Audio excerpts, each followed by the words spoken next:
आशा Sharma. Friends, ये organisation जो बनाई है हमने, Gurugram CA women association, the one of the main endeavor of this association is to empower all the female, especially female chartered accountants, whether into job or in practice, or they are coming into the practice or job after a break for any reason, any family reason or anything. So we have formed this organization, and as one of part of this, we have started this webinar series, so that we can make them aware of small things which are very necessary and very important in our day-to-day professional life. Like in this we last in our last webinar we discussed about the investment strategies, whether into the capital market and or the property market, and that to the small investment, not very big, because very big then obviously there are many to consult them, but small investment strategies kaise ho sakti hain, we discussed about this, that. And today we will be discussing about the another major and most important topic, that is 15 CACB। 15 CB outward remittance हो रही है, certification work है, और काफी काम आता है। Deepak ji will deliberate on this. तो क्या देखना होता है हमें, कब करना है कब नहीं करना है, क्योंकि इसमें बैंक्स की बहुत मनमानी चलती है। And the second topic, another important area, role of AI in our chartered accountancy profession. बहुत ही मतलब एक्सप्लोरिंग एरिया है ये।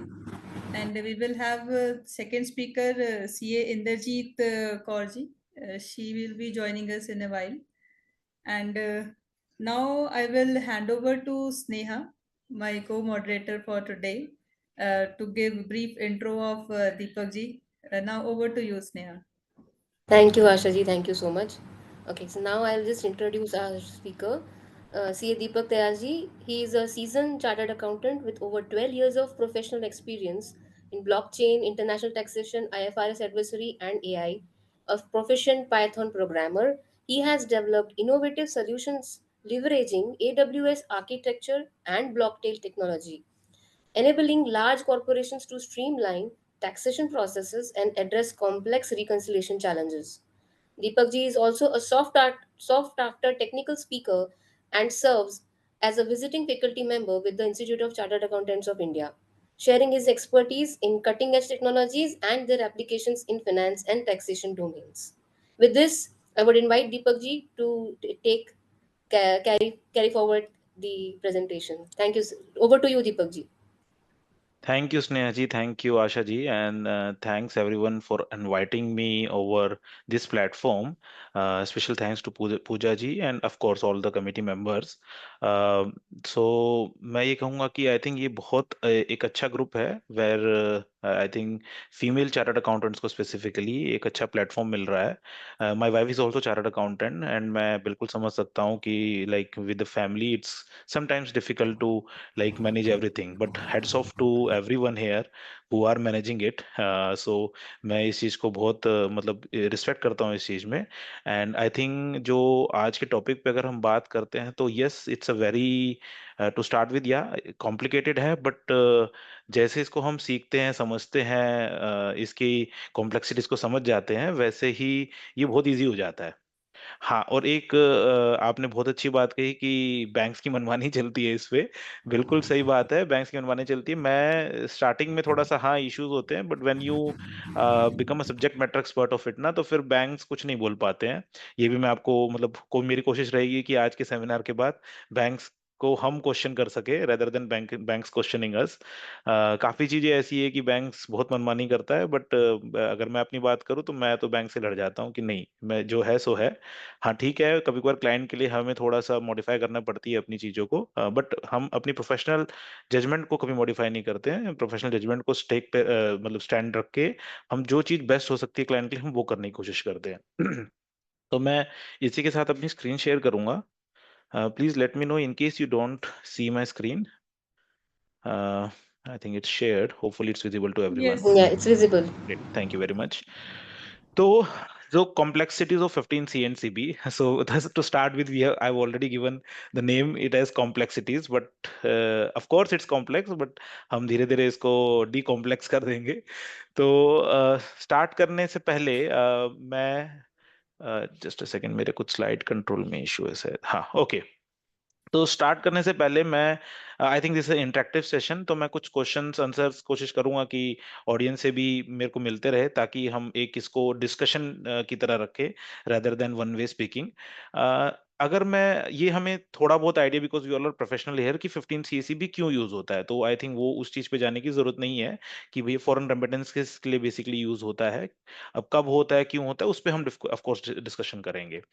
तो एक मेरा छोटा सा क्वेश्चन है कि मैं एक छोटे से एग्जांपल से शुरू करता हूँ, एक क्वेश्चन से कि for example there is a payment. मान लीजिए मैं एक एग्जांपल लेता हूँ कमीशन ऑन एक्सपोर्ट का, बड़ा सिंपल एग्जांपल है. Commission on export with various supreme court and high court judgments, not supreme court, high court judgments, it is basically exempt to taxation when we are paying it, subject to certain conditions. Hypothetically वो conditions मान लेते हैं कि fulfil हो गई है, तो वो टैक्सेबल नहीं है. तो अब now we are paying to someone outside India, non resident, who is in the nature of commission on exports. तो एक क्वेश्चन है कि वो टैक्सेबल नहीं है, उस पे टीडीएस कोई डिडक्ट नहीं होना. तो पहला क्वेश्चन है कि भाई उस पे 15 सीए या 15 सीबी फाइल करने की जरूरत है या नहीं है. कौन, can you please answer this, कि भाई अगर वो टैक्सेबल ही नहीं है तो फाइल करने की जरूरत है या नहीं है. आइदर 15 सीए या सीबी, मैं अभी उसके कॉम्प्लेक्सिटीज में नहीं घुस रहा कि कौन सा फाइल करना है, बट कोई भी, मतलब एक फॉर्म या दोनों फॉर्म फाइल करने हैं, बट करने की जरूरत है या नहीं है.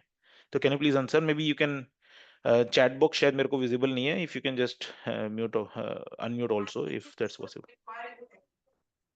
ओके, आई हैव, ठीक है. मुझे एक आंसर मिला है कि रिक्वायर्ड है. अच्छा, कौन कह रहा है कि रिक्वायर्ड नहीं है? बैंक वाले एक्चुअली मांगते हैं. बैंक वाले मांगते हैं, बिल्कुल बिल्कुल, आपकी बात सही है. ठीक है. तो Deepak ji, हाँ are ji. you able to this view chat box or not? मैं यहाँ पर तो नहीं देख पा रहा हूँ. Let me see Because if I members can are change. replying on last में ओके, more के ऊपर 3 डॉट्स आ रही होंगी, ओके, ओके, वहां पे जस्ट लेट चैट मी. का ऑप्शन आ रहा होगा, आप क्लिक करेंगे तो हम्म. शो चैट प्रीव्यूज, उस 3 डॉट पे क्लिक करेंगे, then you will. I am actually trying to do that, but यहाँ पर मुझे ना सिर्फ वीडियो की स्क्रीन दिखाई दे रही है. Not an issue. ठीक है, थोड़ा सा ओके, इंटरेक्टिव रखते हैं इसको, पता नहीं कुछ इशू है. तो Seema now ji, I can see, Neha वो जी मेरी, इज सेइंग यस हाँ, रिक्वायर्ड. मैं देख लेता हूँ, कोई बात नहीं. 15 मैं CA अपनी रिक्वायर्ड. प्रेजेंटेशन हटा के एक बार देख लेता हूँ. अब मैं दूसरी स्क्रीन पे आ गया हूँ. होपफुली मेरी प्रेजेंटेशन दिख रही है सबको, राइट? प्रेजेंटेशन दिख रही है. अच्छा, फिर कोई इशू नहीं है. ठीक है, मैं दूसरी स्क्रीन पे आ गया हूँ.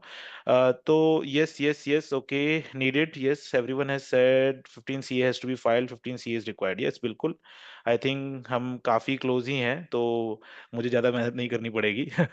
तो yes, 15 CA has to be filed और 15 CB also in some cases, but अब चलते हैं उसके ऊपर. अब मैं इसमें सबसे पहले हाईलाइट करना चाहूंगा section 195 subsection 6 of income tax act as on today. अभी प्रपोज फाइनेंस बिल आ चुका है, हम उसके ऊपर डिस्कस नहीं करेंगे, बट मैंने ट्राई किया है कि प्रपोज फाइनेंस बिल के भी जो क्लॉजेज है वो यहाँ पर डालने की कोशिश करी है. अब वो फाइनेंस बिल के अंदर भी काफी एम्बिग्यूटी मुझे जो लगी है, क्योंकि वहां पर जो सेक्शंस की जगह क्लॉजेज वर्ड लिखा है, but when you go deep down the section clauses ना, तो वहां पर भी सबसेक्शन वर्ड यूज किया हुआ है. तो वो धीरे धीरे करके समझ में आ जाएगा. बट आई हैव मेंशन कि जो क्लॉज नंबर है, जो न्यू फाइनेंस बिल का क्लॉज नंबर 397 3D है बेसिकली, जो स्पेसिफिकली यही टेक्स्ट वहां पर कॉपी पेस्टेड है. तो 195(6) क्या कहता है? The person responsible for paying to a non resident, not being a company or to a foreign company, any sum whether or not chargeable under the provisions of the act. तो अब इस, अगर हम लाइन को पढ़े, section 195(6) क्या कहता है कि बेसिकली इट्स एम्पावरिंग सेक्शन है 15 सीएसीबी का, रूल 37BB को जो एम्पावर करता है.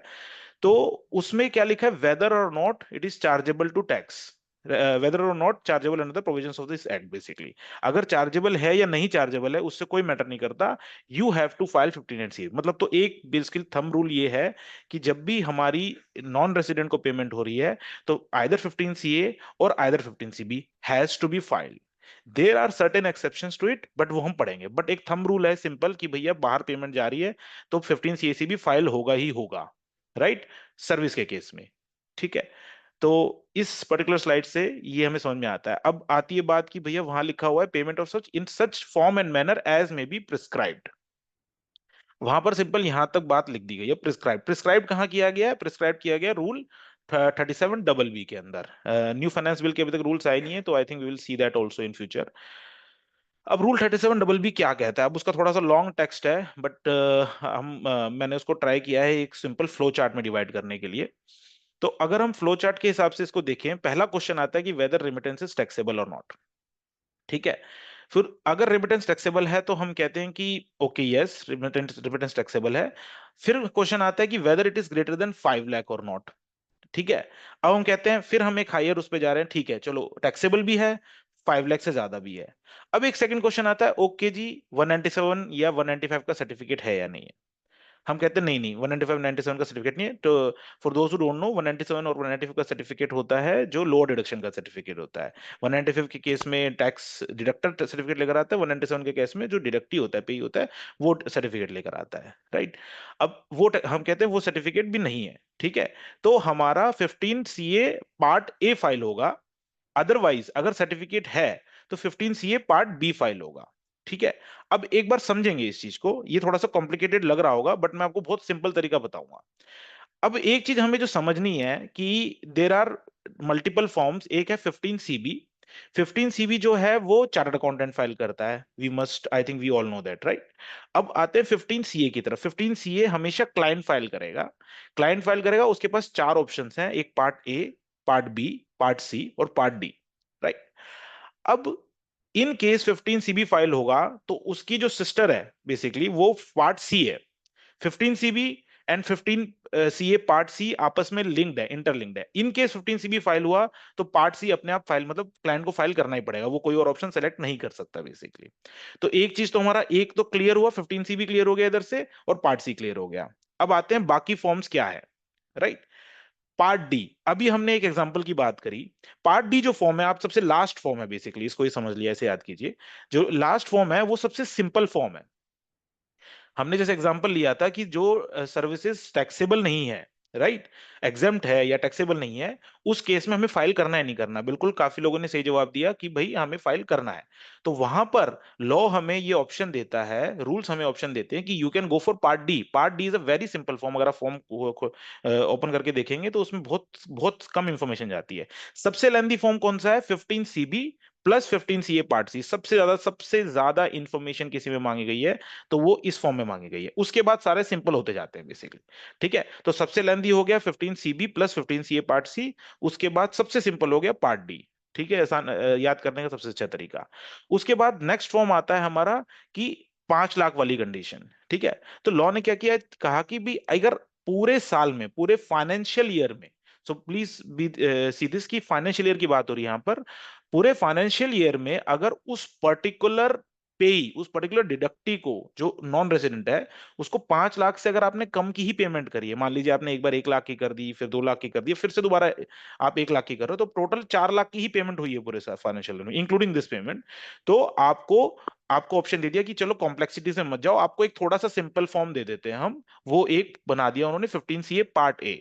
अब पार्ट ए में उन्होंने क्या कहा कि चलो आपको है ना सीए के साइन नहीं चाहिए, बेसिकली 5 लाख से कम की पेमेंट है, तो हम कहते हैं ठीक है, ये हमारी एक टाइप से मेटेरियलिटी के नीचे आ रहा है, तो आपको जरूरत नहीं है चार्टर्ड अकाउंटेंट के सिग्नेचर लेने की, चार्टर्ड अकाउंटेंट से फाइल करवाने की। तो you can just file part A and basically एक सॉर्ट ऑफ डिक्लेरेशन है बेसिकली। तो आपने डिक्लेरेशन फाइल कर दो। Of course there has to be judgment that has to be applied कि टैक्स कितना करेक्ट डिडक्ट होगा नहीं होगा। उसके लिए आप प्रोफेशनल डिस्कशन कर सकते हैं किसी भी प्रोफेशनल से। बट ऑफ कोर्स आपको साइनिंग की जरूरत नहीं है, एक चार्टर्ड अकाउंटेंट से 15CB फाइल करवाने की जरूरत नहीं है। ठीक है, अब हमारे क्या क्या कवर हो गए? 15CA पार्ट सी हो गया कवर, पार्ट डी कवर हो गया, सबसे सिंपल फॉर्म, सी सबसे कॉम्प्लिकेटेड, डी सबसे सिंपल, ए बीच में आ गया जी, थोड़ा सा सिंपल हो गया बेसिकली, मतलब पार्ट डी से थोड़ा सा लेंदी, बट 15 पार्ट सी से थोड़ा सा हल्का, बेसिकली कम इंफॉर्मेशन जाती है। क्या क्या इंफॉर्मेशन जाती है वो भी हम एक बार डिस्कस करेंगे। अब एक बच गया फॉर्म बस, पार्ट बी। पार्ट बी क्या कहता है, जैसे हम चार्ट में देख रहे हैं जी, अगर बहुत स्पेसिफिक केस में अगर आपके पास 195 या 197 का सर्टिफिकेट है, मान लीजिए किसी केस में एओ ने अलग से सर्टिफिकेट दे दिया है, आपको अप्रूवल दे दी है कि आप एक लोअर डिडक्शन, एक अमाउंट डिडक्शन मेंशन होती है सर्टिफिकेट के अंदर, तो वो एओ ही डिसाइड करता है। मान लीजिए 10% एप्लीकेबल है, बट एओ ने कह दिया कि जी 2%, या एओ ने कह दिया जी 1.5% कटेगा, तो 1.5% ही कटेगा। तो उस पर्टिकुलर सर्टिफिकेट के अंदर आपको एओ का जो ऑर्डर नंबर है वो सारी चीजें मेंशन करनी पड़ती है बेसिकली। तो उन्होंने कहा कि जहां पर आपको सर्टिफिकेट मिला हुआ है तो you can go for part B, as simple as it is. अब देखिए ये कॉन्सेप्ट में हमारे सारे के सारे फॉर्म्स कवर हो गए। अब एक क्वेश्चन इसमें शायद आएगा कि कुछ केसेस में क्या होता है जी, बैंक या क्लाइंट कहता है पार्ट ए एप्लीकेबल, मान लीजिए 5 लाख से नीचे की पेमेंट एप्लीकेबल है, बट बैंक या क्लाइंट हमें कहता है कि नहीं जी 15 सीबी आप फाइल करो हमारे लिए, राइट। तो जैसे मैंने कहा कि 15 सीबी और पार्ट सी जो उसके साथ अटैच है, सिस्टर जो है उसकी, वो बिल्कुल सबसे ज्यादा लेंदी फॉर्म है, सबसे ज्यादा इंफॉर्मेशन उसमें मांगी गई है। तो हमने भी ये चीज पहले बेसिकली प्रॉब्लम फेस किया था, बट वी हैव स्टडीड, हमने जो पता लगाया, तो अगर आप 15 सीबी फाइल कर रहे हो जहां पर जरूरत नहीं है, जहां पर पार्ट ए पार्ट सी से काम हो सकता है, तो आप तब भी 15 सीबी फाइल कर सकते हो। तो उसमें लॉ हमें प्रिवेंट नहीं करता कि कि आप कर रहे हो तो आप कोई गलत काम कर रहे हो। तो क्योंकि काफी बार क्या होता है, क्लाइंट भी सेफर साइड 15 सीबी ले लेता है कि भाई हमें प्रोफेशनल एक अपनी ओपिनियन या प्रोफेशनल सर्टिफिकेशन चाहिए बिफोर मेकिंग दिस पेमेंट। अब इसमें एक सेकंड क्वेश्चन आ सकता है कि जी पार्ट भी कर सकते हैं उस केस में, बिकॉज वो एओ का सर्टिफिकेट की जरूरत होती है, राइट। तो ऑफ कोर्स 15 सीबी के अंदर भी वो एक कॉलम होता है जहां पर आप एओ का ऑर्डर नंबर लिख सकते हैं बेसिकली। तो जिस केस में सर्टिफिकेट भी मिला है वहां भी आप 15 CB plus 15 CA part C file कर सकते हैं। Hope we are all on the same path here. मतलब मेरे को ना एक्चुअली स्क्रीन नहीं दिखाई दे रही है, let me just reshare it, just a second, sorry, I am resharing it. Okay, now is it visible to everyone? हाँ विजिबल है। Great great great, okay, thank you. Hope हम यहाँ तक क्लियर हैं। अगर इन केस कोई clear नहीं है तो please you can stop me in between and I will try to make it more clear. ठीक है, अब आगे बढ़ते हैं। अब ये तो हो गया जी कौन सा फॉर्म फाइल करना है। अब क्वेश्चन ये आता है कि क्यों, क्या क्या चीजें देखनी है, कब फाइल करना है, और किस किस तरीके की नेचर ऑफ ट्रांजेक्शन्स होती है, राइट। अब वो भी हम धीरे धीरे समझेंगे इसमें। नेक्स्ट बढ़ते हैं। अब एक और चीज बताना चाहूंगा, मोड्स ऑफ फाइलिंग। तो मोड्स ऑफ फाइलिंग बेसिकली, अगर आप इनकम टैक्स पोर्टल पे, जिसने फाइल किया वो आई थिंक उसको पता ही होगा ये चीज, बट जिसको नहीं फाइल किए तो मोड्स ऑफ फाइलिंग है। एक तो ऑनलाइन मोड। अब जैसे नया जो पोर्टल आया था इसके बाद ये थोड़ा सा और चेंजेस इसमें काफी आ गए हैं। तो ऑनलाइन मोड है जहां पर आप जाकर मैनुअली एक एक फिगर पंच करके आप वहां पर फाइल कर सकते हैं। सिंगल फॉर्म एक बार में फाइल होता है। इसकी खासियत ये है कि एक्नॉलेजमेंट नंबर तुरंत आ जाता है, मतलब तुरंत फॉर्म फाइल हो जाता है। सेकेंड ऑप्शन है ऑफलाइन मोड जो पोर्टल पे आता है। ऑफलाइन मोड की सबसे एक जो डिसएडवांटेज है उसमें, जब आप फाइल करेंगे, चाहे आप सिंगल फॉर्म फाइल करेंगे, वहां पर जो इनकम टैक्स पोर्टल है वो 24 आवर्स का टैट मांगता है। और 24 आवर्स का टैट मांगता है, बट वैसे नॉर्मली 4 घंटे के अंदर फॉर्म फाइल हो जाता है, वो एक्नॉलेजमेंट आपके पास आ जाता है नंबर। बट कभी कभार हमने देखा है उसमें 2 दिन भी लग जाते हैं। और इनकम टैक्स में तो आपको पता ही है ग्रीवेंस का कोई रिजल्ट तो मिलता ही नहीं है। तो ऑफलाइन मोड में सिर्फ एक छोटा सा यही प्रॉब्लम है, otherwise offline mode is more much more beneficial. Offline mode में आप सिंगल सिंगल फॉर्म फाइल कर सकते हो, आप है ना यूटिलिटी प्रिपेयर कर लो, उसके अंदर फिर आप जाकर आपको सिर्फ मैनुअली चेंज करना है। ऑनलाइन में क्या होता है, आपको पूरा फॉर्म दोबारा फिल करना पड़ता है। ऑफलाइन मोड में आपको ये सुविधा मिलती है कि बस आपको अंदर जो चेंजेस है वही डालने हैं, वो आप डाल सकते हो। सिमिलरली इसका दूसरा ऑप्शन है बल्क, ऑफलाइन मोड में बल्क का, तो जहां पर आपको बल्क फॉर्म्स फाइल करने हैं। तो जैसे हम अपने केस में एग्जांपल बताते हैं, वी हैव एट प्रेजेंट हम लोग yearly almost 2 lakh plus form file कर रहे हैं बेसिकली। तो वो हम कैसे फाइल कर पा रहे हैं, वो बल्क अपलोड के कारण फाइल कर पा रहे हैं, क्योंकि हमारे पास बल्क में काफी फॉर्म्स आते हैं। कभी आपको 10 15 20 हजार इतने फॉर्म्स फाइल करने हो एक साथ, तो वो ऑनलाइन मोड में पॉसिबिलिटी नहीं है। तो उसके लिए ऑफलाइन यूटिलिटी नहीं है कोई, but there are software. So of course Reptax is one of the software, आप उसके थ्रू भी फाइल कर सकते हैं बल्क में। ठीक है, तो ये एक आपका मोड हो गया कि कैसे आपको फाइल करना है। एक ये मैं आपको जजमेंट काफी ये शेयर करना चाहूंगा आपके साथ। तो ये हाई कोर्ट की, मद्रास हाई कोर्ट की जजमेंट थी। वहां पर जो हाई कोर्ट ने बेसिकली ये रूल किया था कि CAs are not expected to check the genuineness of the document submitted by client while issuing 15 CB. अब इसमें क्या होता था प्रॉब्लम, हमारे पास एक बहुत बड़ा स्केप्टिज्म था, क्योंकि हम नॉन रेसिडेंट से डील नहीं करते थे। नॉन रेसिडेंट से डील कर रहा है वो क्लाइंट डील करता है। ठीक है, अब इसमें ना काफी सारे डॉक्यूमेंट्स ऐसे आते थे, तो हमें अब उसकी ऑथेंटिसिटी चेक करने का हमारे पास कोई मैकेनिज्म नहीं होता था बेसिकली। इंडिया में कोई मैकेनिज्म नहीं है। मान लीजिए आप चाइना से डील कर रहे हैं, किसी और कंट्री से डील कर रहे हैं, तो वहां पर बहुत आपके पास लिमिटेड स्कोप हो जाता है ऑथेंटिसिटी चेक करने का। मान लीजिए टीआरसी आया, अब मान लीजिए टीआरसी एक डॉक्यूमेंट होता है, हम उसका डिस्कस करेंगे।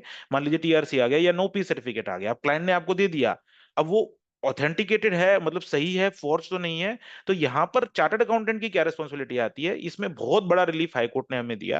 हाईकोर्ट ने कहा कि नहीं, आपको चार्टर्ड अकाउंटेंट को ऑथेंटिसिटी चेक करने की जरूरत नहीं है। आपके पास डॉक्यूमेंट आ गया तो you will consider it as an genuine document basically.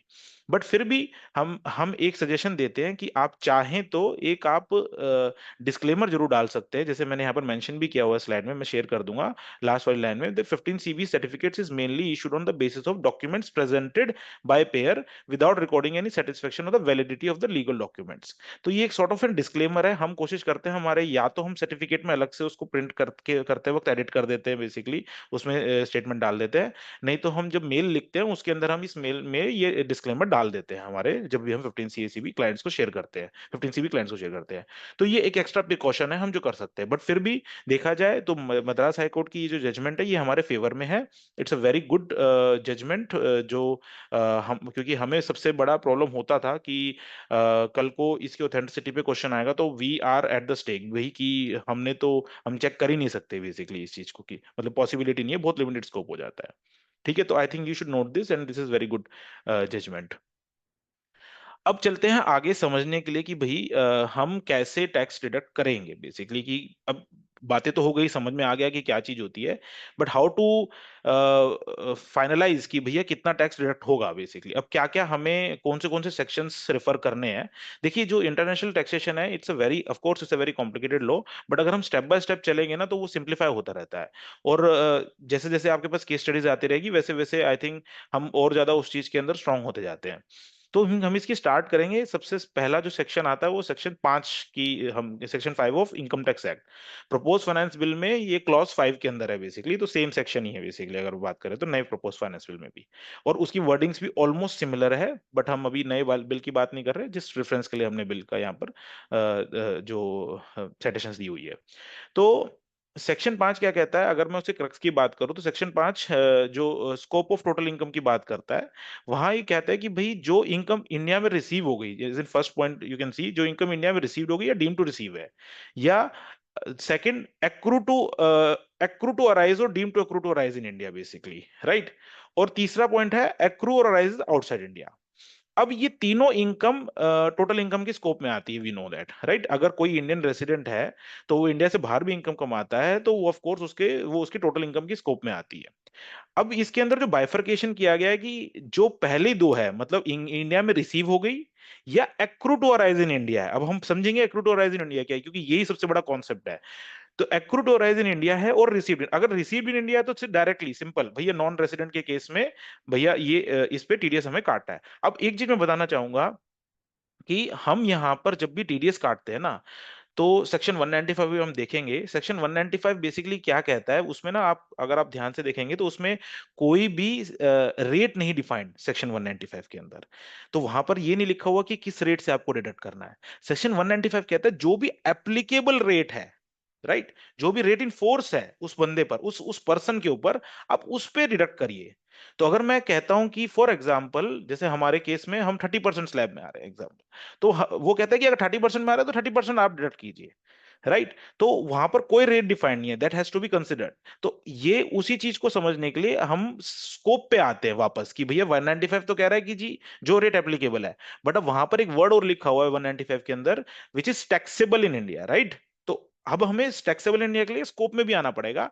तो स्कोप में क्या है कि फॉर नॉन रेसिडेंट, रेसिडेंट वाले के लिए तो हमें पता ही ये सारी चीजें, बट अब नॉन रेसिडेंट के लिए स्पेसिफिकली पढ़ते हैं कि या तो इंडिया में रिसीव हो गई, अगर इंडिया में रिसीव हो गई ऑफ कोर्स स्कोप में आ गई, टीडीएस कटना है। दूसरा, इंडिया से बाहर रिसीव हुई, इंडिया में रिसीव नहीं हुई, जैसे हम पेमेंट करते हैं 15 सीबी की बात सेकंड वाली लाइन में आती है, विच इज एक्रूड और अराइज इन इंडिया। अब व्हाट इज एक्रूड और अराइज इन इंडिया, अब वो समझते हैं क्या है। थोड़ा सा मैं अच्छा चलो, व्हाट इज एक्रूड और अराइज इन इंडिया हम थोड़ा सा आगे करेंगे, बट व्हाट इज एक्रूड और अराइज इन इंडिया वो आता है सेक्शन 9 के अंदर। मैं एक बार थोड़ा स्लाइड को जंप कर देता हूं to just show you what does section 9 says, ठीक है। Section 9 again clause 9 of new finance bill, right. तो एक्रूड और अराइज इन इंडिया में बेसिकली ये 5 या 6 बेसिकली उसके सब क्लॉजेज हैं, उसके अंदर अलग अलग टाइप की इनकम की बात करता है। ये एक समरी दी है, आप उस सेक्शन को पढ़ेंगे तो सेक्शन काफी डिटेल सेक्शन है, बट अगर से क्रक्स की बात करें तो वहां पर क्या कहा गया है, व्हाट इज क्रक्स की इन कंडीशन में या इस टाइप की इनकम के अंदर आपकी, अगर मान लीजिए जो नॉन रेसिडेंट है, फॉर एग्जांपल मैं एक सिंपल सैलरी की इनकम ले लेता हूं, कि उसकी इनकम सैलरी टैक्सेबल इंडिया में मानी जाएगी if it is earned in India. तो वहां क्या, जैसे तीसरे बॉक्स में यहां पर क्या लिखा हुआ है, जो क्रक्स है सेक्शन 9 में लिखा है कि अगर if salary is earn in India then it is taxable in India. तो अर्नड का कॉन्सेप्ट एक्चुअली एक्ट में डिफाइंड नहीं है, बट अगर मैं इसको डिफरेंट जजमेंट्स के हिसाब से कहूं तो अर्न इन इंडिया होता है कि भैया अगर इंडिया के लिए काम किया, बिकॉज अब तो कोविड चल रहा है, कोविड के बाद जो वर्क फ्रॉम होम का कल्चर आया है, तो अगर इंडिया के पेरोल पे या इंडिया के लिए काम किया है तो तब आपकी वो मानी जाएगी कि अर्न इन इंडिया है बेसिकली वो सैलरी। तो चाहे आप कहीं भी बैठकर इंडिया के लिए काम कर रहे हो, that will be considered that your salary is earned in India basically, और वहां पर उसकी taxability Indian income tax act के हिसाब से हो जाएगी। फिर उसको माना जाएगा accrue to arise in India, again under section 5। फिर उसकी टैक्सेबिलिटी होगी जो भी एप्लीकेबल रेट्स है, एप्लीकेबल रेट्स अलग अलग सेक्शन में, अलग अलग नेचर में, अलग अलग सेक्शन के हिसाब से हो सकते हैं।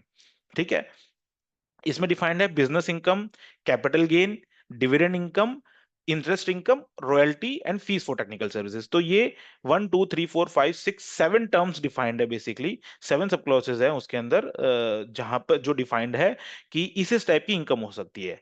अब one thing to note here, अगर मैं कहता हूं कि जी मेरी इस टाइप की इनकम है, एग्जांपल जैसे मैंने फर्स्ट एग्जांपल लिया था कमीशन ऑन एक्सपोर्ट, ठीक है जी, तो कमीशन ऑन एक्सपोर्ट, अब आप कहेंगे देखिए कमीशन ऑन एक्सपोर्ट तो यहाँ कहीं फॉल ही नहीं हो रहा बेसिकली, अगर आप सेक्शन की प्लेन रीडिंग में भी जाएंगे तो आपको दिखेगा कमीशन ऑन एक्सपोर्ट तो कहीं रेफरेंस दिया ही नहीं हुआ। तो ये चीज आपको बहुत नोट करनी है कि जो बिजनेस इनकम है ना, वो रेसिडुअल क्लॉज है, ठीक है, it is called residual clause. अगर कहीं भी फॉल नहीं कर रहा तो वो बिजनेस इनकम में फॉल करेगा, राइट। हम ये नहीं कहेंगे कि जी ये कहीं भी फॉल नहीं कर रहा तो हम इसको कहीं मानेंगे नहीं। तो कहीं भी फॉल नहीं कर रहा, it's a residual clause by nature, तो वो बिजनेस इनकम में फॉल करेगा। एक बार हम इसको इतना समझते हैं, इसके बाद इसकी टेक्निकलिटीज पे घुसेंगे। एक बार वापस हम चलते हैं जो स्लाइड पे हम थे, और चीजें थोड़ी सी समझते हैं कि कैसे इसको प्रैक्टिकली करना है। ठीक है जी, बेसिक कॉन्सेप्ट समझ में आ गया, इनकम डीम टू अक्रूज और अराइज इन इंडिया का हमें कॉन्सेप्ट एक बार के लिए समझ में आ गया। अब थोड़ा सा एक बार समझ लेते हैं pre requisites of form 15CB। अब 15CB फाइल करने के लिए बहुत सिंपल सी स्लाइड है, आई थिंक सबको ही पता ही है कि आपको पोर्टल पे रजिस्टर होना पड़ता है as a chartered accountant, practising chartered accountant ही कर सकते हैं signing. Status of PAN of the CA should be active, of course new portal पे आपका पैन एक्टिव होना चाहिए, नहीं तो आपका डीएससी उससे लिंक नहीं होगा और आप साइन नहीं कर पाएंगे। ठीक है, वैलिड डिजिटल सिग्नेचर होनी चाहिए आपके पास, वो ऑफ कोर्स चाहिए उसके, क्योंकि एक चीज मैं बता देता हूँ कि जो 15CB फॉर्म होते हैं वो सिर्फ डीएससी से ही साइन होते हैं, कोई और ऑप्शन नहीं आता वहां पर, जो ई फाइलिंग ओटीपी का, आधार का, किसी भी चीज का ऑप्शन नहीं आता, सिर्फ डिजिटल सिग्नेचर का ही ऑप्शन आता है बेसिकली। तो आपके पास वैलिड डिजिटल सिग्नेचर होने चाहिए, राइट। तीसरा सबसे लास्ट है, taxpayer should have assign 15CA part C to the chartered accountant. ये बड़ा ध्यान रखने वाली बात है, ये काफी बार भूल जाते हैं, क्योंकि हमारे साथ भी होता है, फाइनेंशियल ईयर चेंज होता है ना, हर फाइनेंशियल ईयर में 15CA फॉर्म असाइन करने होते हैं क्लाइंट को, अपने लॉगिन से चार्टर्ड अकाउंटेंट को। तो वहां पर सबसे पहले वो जाकर, जैसे ऑडिट के केस में होता है, वो माई सी ऐड करेंगे, माई सी ऐड करने के बाद जैसे फॉर्म 3CD असाइन करते हैं, वैसे ही फॉर्म 15CA भी असाइन करना होगा बेसिकली। यहाँ पर पार्ट सी लिखा हो, but I think it's 15CB जो है वो असाइन करना होता है। तो 15CB असाइन करना होगा चार्टर्ड अकाउंटेंट को, तभी वो आगे बढ़ पाएंगे। ऑनलाइन के केस में आप तभी वो आगे फॉर्म फाइल करने के नेक्स्ट स्टेप पे बढ़ पाएंगे, बट ऑफलाइन के अंदर आप भी ध्यान रखिए वो फाइल हो जाता है, बट उसके बाद जब 4 5 घंटे बाद जो प्रोसेस होएगा ना, तो आपका रिजेक्ट हो जाएगा। तो ये थोड़ा सा ध्यान रखने वाली बात है, तो ये जरूर ये भूल जाते हैं एक्चुअली, नॉर्मली प्रैक्टिकली जब भी हम कर रहे होते हैं ना, और जब फाइनेंशियल ईयर चेंज होता है तब ये काफी बार होता है मिस्टेक्स बेसिकली। तो ये ध्यान रखने वाली बात है। अगला प्रोसीजर फॉर फॉरेन रिमिटेंस। अब ये थोड़ा सा आई थिंक एक इम्पोर्टेंट स्लाइड है। तो हम कैसे, किस तरीके से, मतलब क्या स्टेप्स हम फॉलो करते हैं। मान लीजिए मेरे पास क्लाइंट आया, उसने कहा जी इस तरीके की मुझे पेमेंट करनी है, उसने मुझे इनवॉइस दे दिया या एग्रीमेंट दे दिया कि जी मुझे पेमेंट करनी है, मुझे बताओ 15CB आपको फाइल करना है, अब मुझे बताओ इस पे टीडीएस कितना कटेगा। अब वहां पर हम थोड़ा सा ब्लैंक हो जाते हैं कि भाई कैसे करें, राइट। अब यहाँ पर मैंने स्लाइड में कोशिश करके बताने की कोशिश करी है कि क्या क्या स्टेप्स आपको फॉलो करने चाहिए।